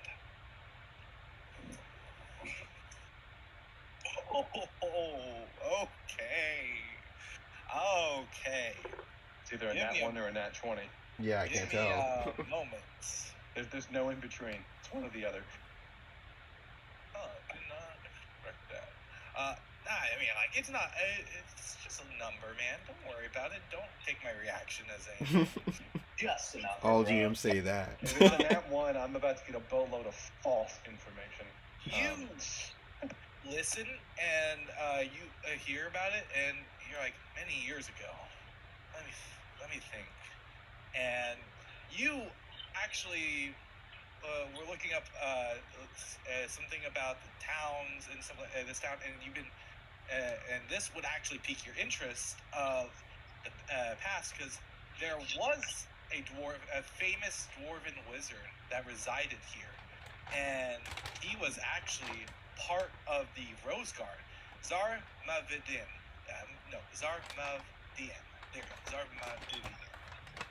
I'm butchering the name, but you know him as the wizard in the party of the Rose Guard, a figure shrouded in mystery. No one knew where he came from before he joined the Rose Guard, but he was a very observant and clever and tactical member of it, and helped the party through many treacherous situations. And go ahead. You put his name in chat. Yep. Just so I can put Zar Maveden? I know, right? It just looked at him like, huh. Zar Mavdian. Zar Mavdian. Thank you. Zar Mavdian. Okay, so Arian has the epiphany, the eureka, 2 and 2 together. Oh, Dwarven Wizard. Okay, that tracks. Roseguard. And he looks at Jerks. Ask him if he knows Zar Mavdian. You know Zar Madvian? Or Zar Madvian? Rat sits on the back of his haunches and starts scratching his face. I know. That name sounds familiar. I think that's the wizard. I think so. It's been so fucking long. Okay, so yeah, sure. I translate that. Alright, so let's do some history here, folks.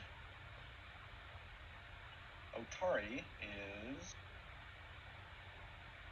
You would guess this is like you knew the Rose Garden and all that. This is probably 500 years ago. Yeah. What's the current year? I believe 4,713. I believe. No, 21. This came out in 2021. Fun fact about Pathfinder 2nd edition: any adventure book that comes out in a year, that is the year for the times area. Just replace the first 2 numbers. Huh. Nice. Huh. That way it keeps track. 43rd. Interesting. Yeah, and this happened, I believe, like from your estimate, like 4200s. So 500 years ago, almost over. Yeah, that would be quite some time to. So should we be helping the rats? Well, let's not jump to conclusions. It was 4300, so that's about yeah. And he's been down here for, like I said, long time, dwarven time, about 500 years. It's the lifespan of a dwarf. He's been down here quite some time, and this place is ruined. But if the wizard put this up, it has a function. Speaking from personal experience with my study of wizards and being one myself, we typically don't build stuff without intending to use it for some kind of ritual. It looks like some kind of planar binding setup here with the 4 elemental planes. That one obviously is fire, earth, air, and water. The water one has ruptured. What is planar binding exactly? Well, there's different planes of existence, obviously, and the most basic ones you can get down to are the elemental planes. And they are planes full of the energy that they describe. For example, the plane of fire is full of fire. Pretty explanatory. They're kind of like the foundation pieces for the material planes in nature. Because fire, air, water, and earth all occur naturally. You might consider them like a storehouse, those planes, for everything that happens in the material plane, and magic can also be fueled by them. To that end, this is obviously one such place to draw on those elemental planes and commit to magic. But let me see if I can figure out what exactly he was attempting to do here. And I, since I'm clueless, Sealy, would like to roll something. Try to puzzle out the function of this. Arcana, whatever you want. Sure. Go ahead, roll me Arcana blind. Alright, we do a little recalling knowledge. Hopefully that's the correct recall knowledge. Oh, perfect. Okay. You look at this, and you would assume from what maybe possibly this was used to draw on the element's power, but you don't understand how so. You would from what you are looking at, he made it in a way to draw from the element's power of sorts. So he's stealing power from the other planes. Well, it's not stealing. That's It's not how that his. works. They're not giving it to him. Well, that it goes into how magic works. Like by divine magic, it's given to me.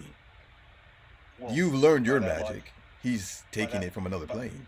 By that logic, I'm also stealing because he also learned how to do this. Regardless, this is a little too advanced for me. He was a member of the Rose Guard and obviously a much greater wizard than I currently am. If the rat leaves, it will probably stop working. Which, it's that bad. The rat looks at Xerxes. Well, what's going on?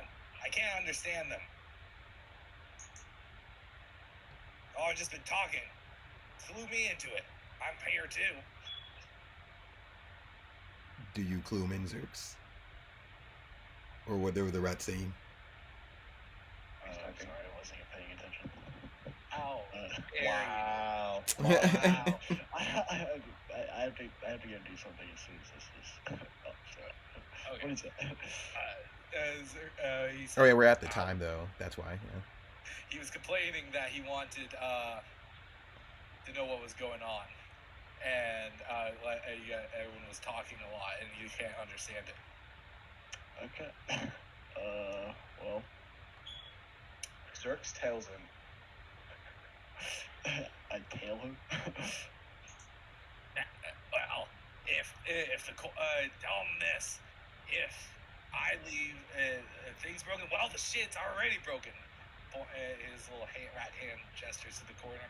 See, the orb's busted. Nothing can be done about it now. Me leaving will do nothing. Nothing, I say. Pay me a song. Come on. I might need some help. If you can help me across this water, I will help you of some kind. Can Ugia recall knowledge what this cinder rat is exactly? Go ahead and You can actually target him and recall knowledge, and we'll see if you know what he is. Yeah, you could go ahead and do Arcana or Nature. Also, the basic actions macro will That too. will let you recall knowledge.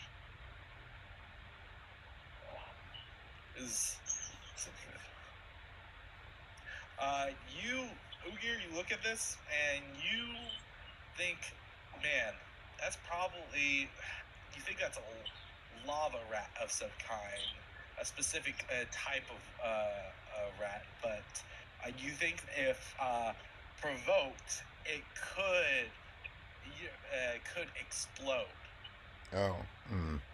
So yeah. But is there anything else you were looking to get from it? I guess like, what does it do for a living? Even if we like free it, what does it do? It's been here for 500 years. Well, yeah, I mean it's made of fire, so I'm like, if we do release it, that's gonna cause a lot of property damage, and I'm not willing to pay for property damage. We've got to think about the economy here. Exactly. I'm gonna corpse of this thing. I asked the rat if it's unemployed. They hired me for this. He was very respectful. Fuck it, I'm not employed. I don't do that shit. Get fucking unemployed checks. That's all I want to get. I gotta admit, the fact that this guy can talk, it's kind of surprising. Elementals are not known for their, chattiness. Ugir, you try to think. You don't think lava rats like these are too aggressive on things, but we'll go ahead and assume Xerxes is translating.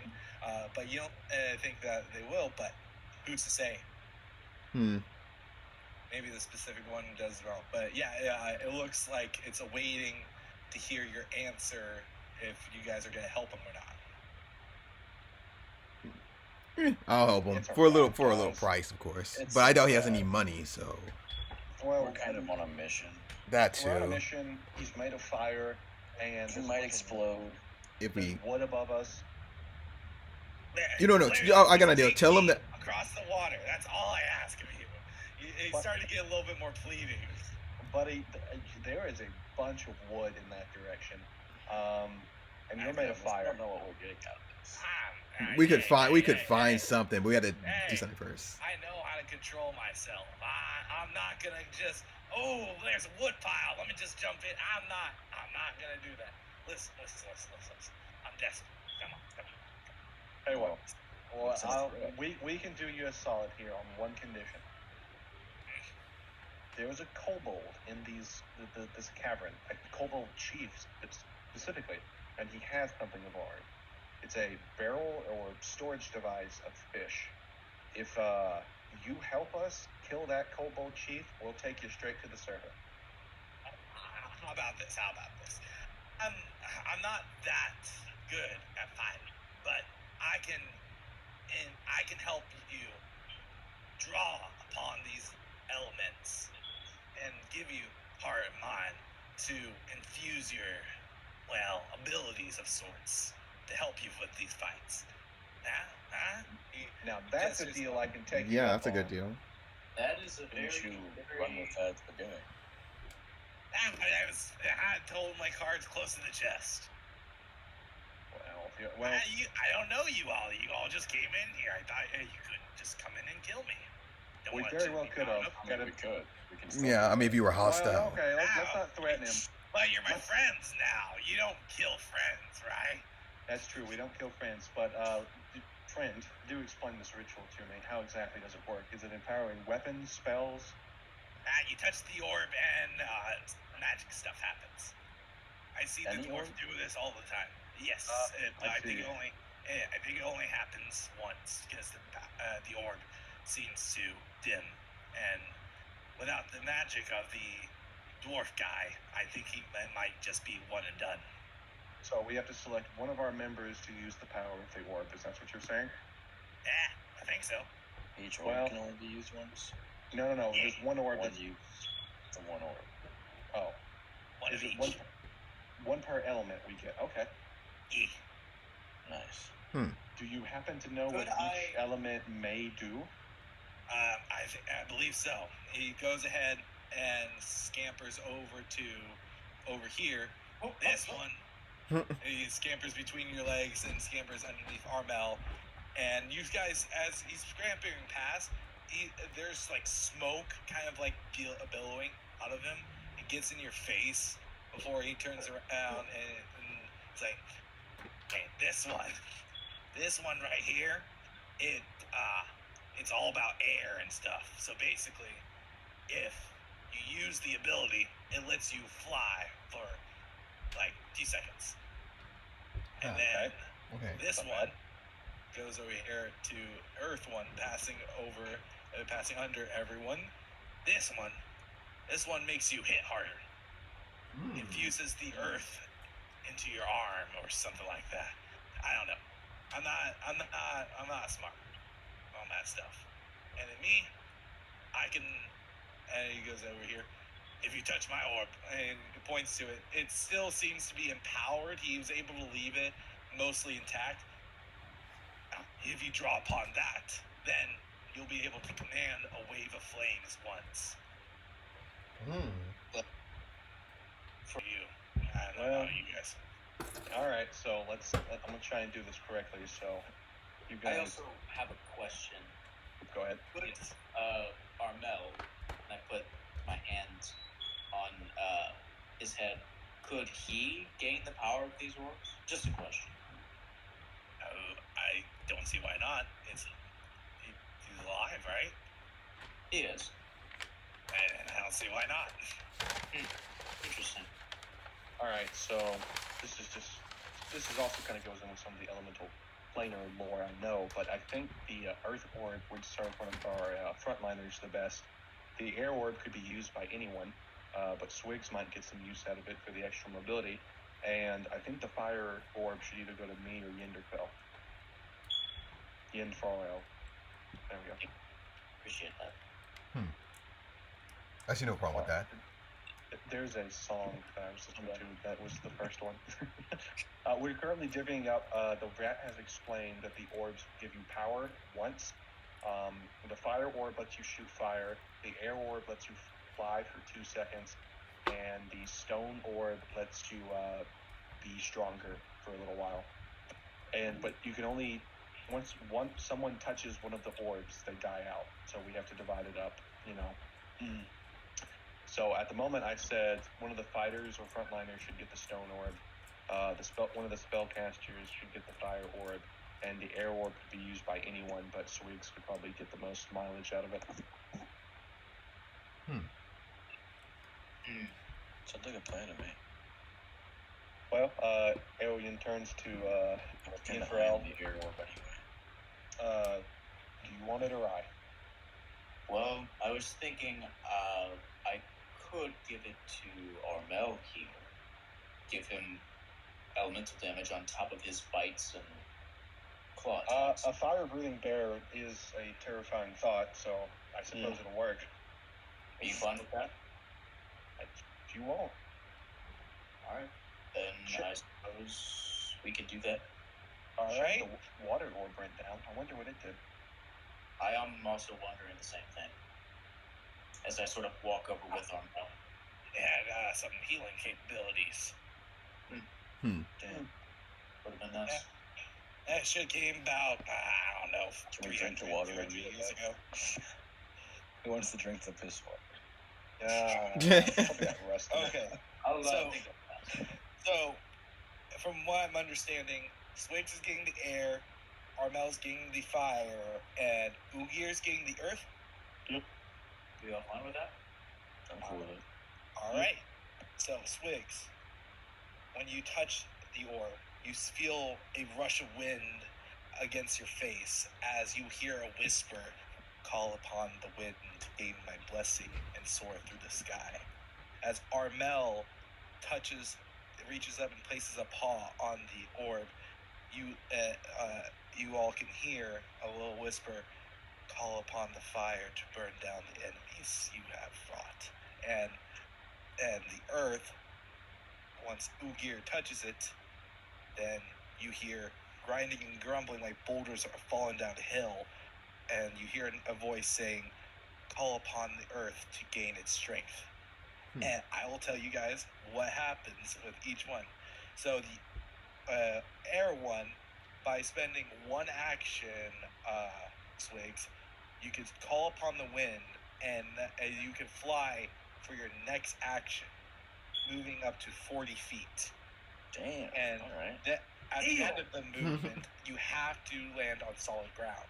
If you don't, you then fall. Does that allow me to go over objects then too? For 40 Yes. feet? Awesome. Yeah, you fly, but this is a once per ability thing. But you fly. And now Armel has the thing. He could cast Burning Hands once. Didn't expect that, but yeah, Armel can spend 2 actions and cast Burning Hands. Burning fire breath, baby. Yeah. And lastly, Ugir, let me see. All your melee attacks, you can call upon the power, and all your melee attacks deal 2 extra damage from the Sun Surge of Strength, and the bonus lasts until the start of your next turn. So, for 1 turn, basically, you got 2 extra damage for each. These buffs, the rat informs you, this buff lasts for 24 hours. So, like, you have to use it once in 24 hours, or it's gone. Okay.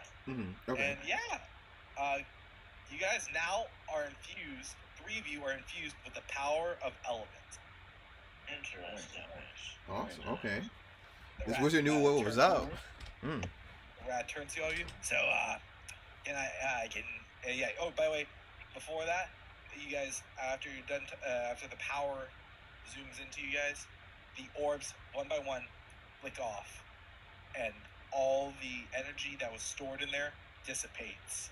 And unlike what it shows on the map, these are just dark and empty husk of what they once were.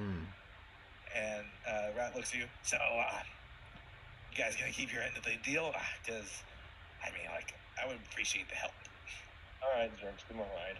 I'd say Yes. Yeah, he deserves it. that was a pretty good buff you gave us. Yeah, let go. And he goes ahead. You help him up, and he gets on your shoulder. Let's go. Fuck that water. You just want to be let out at the southern part and just go on your way, or do you want to come with us and kill some kobolds? And if I don't desire to die. I helped. All right, let him go his own way. Just a quick question. I'll watch. Sorry. I'll watch. The most perverted thing to have a rat mouth. Once across the water, the rat just goes, "Oh, thank you, thank God." And One. many of them. They goes there. And yeah, Watch the barrels there, rat. Watch the barrels. Yep. he goes ahead and swings between them. He's and yeah, he doesn't catch any of them on fire.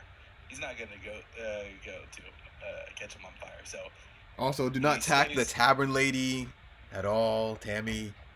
I don't give a shit about that. I'm just gonna chill. I'm gonna grab some food and try to find a way back to home. Good. Have fun. I don't know of any portals to the plane of fire around here, so you may be walking for a while. As long as he doesn't mess with my money stuff, we're good. It should take me a few years, but I'll find a way. I always do. And with that, his scampers Find off. your way into a dungeon where you can't get out. All right, there's our good deed for the day. Let's go kill some kobolds. So Just a quick question, real quick. let's wait 1 second. Let's hear that question. Yeah. Since would Arbel just use his I can't see it, but his just like animal companion DC for the Oh, that's burning right. hand? Burning hands. That's a good question. What his DC will be? What's his animal DC? It's 16. Yeah, sure, we'll use that. Yeah, that's about right. Yeah, that's fair. Yeah. All The right. worst thing is, I do think Burning Hands is a dex save, though. Yeah, which is I know. But Womp womp. it is a Great. 15-foot range. All right. So, what's it called? Zerk stay right there, but anyone else want to move up? Yes. All right. And yeah, go ahead and you guys can go ahead and move forward. Oops, All Zerks. right. Yeah, there you go. There you go. Now pause right there. Whoop. Mhm. So as Swig starts to look over there, Zerks, you start to wander over here. You see a little bit of a crawl space, but you see some movement, and you smell this horrific stench, and you start to hear this groaning, like moaning, possibly.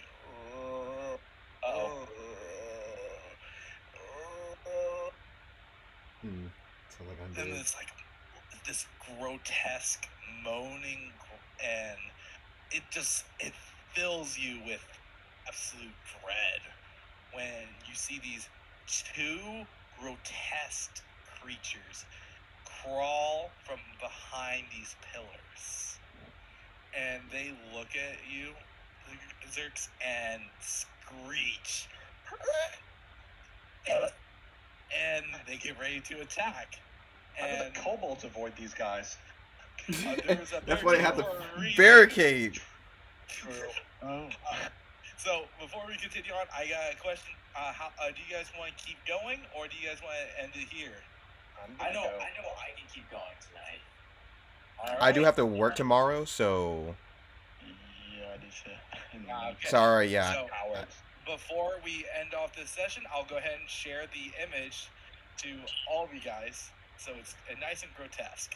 Oh boy. Oh, Yummy. okay. That Wow. what you guys see as we end off today's session. Charisma Alright. check. Get down with that thing. Job, everyone. Prepare for misery. Yeah, No, you that's sure with those horrifying. are? A Gorgon? Snail man?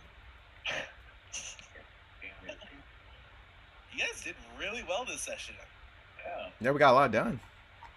Yeah, we're Yeah, that's actually tough. very close to finishing the beginner box. I know we've done the.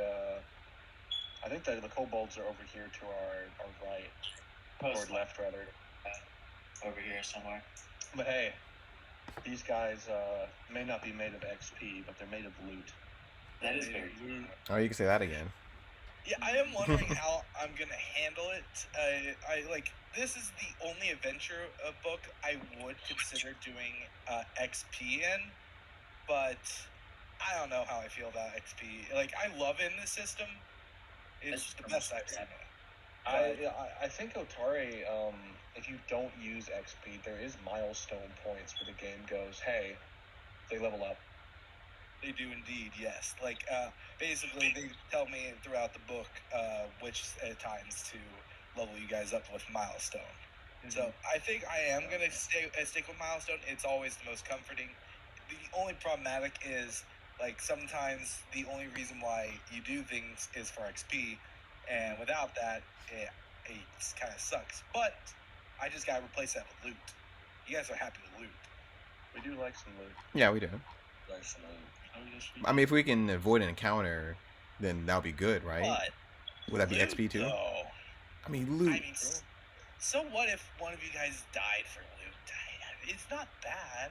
I mean, as a player that is bad as Ugir, he shrugs. Like, even if if he wants to incentivize with loot, I mean, it's just a matter of us making the well, Brain, you want to risk and balances and stuff. Like, do we want to take the risk and get the reward, or move on?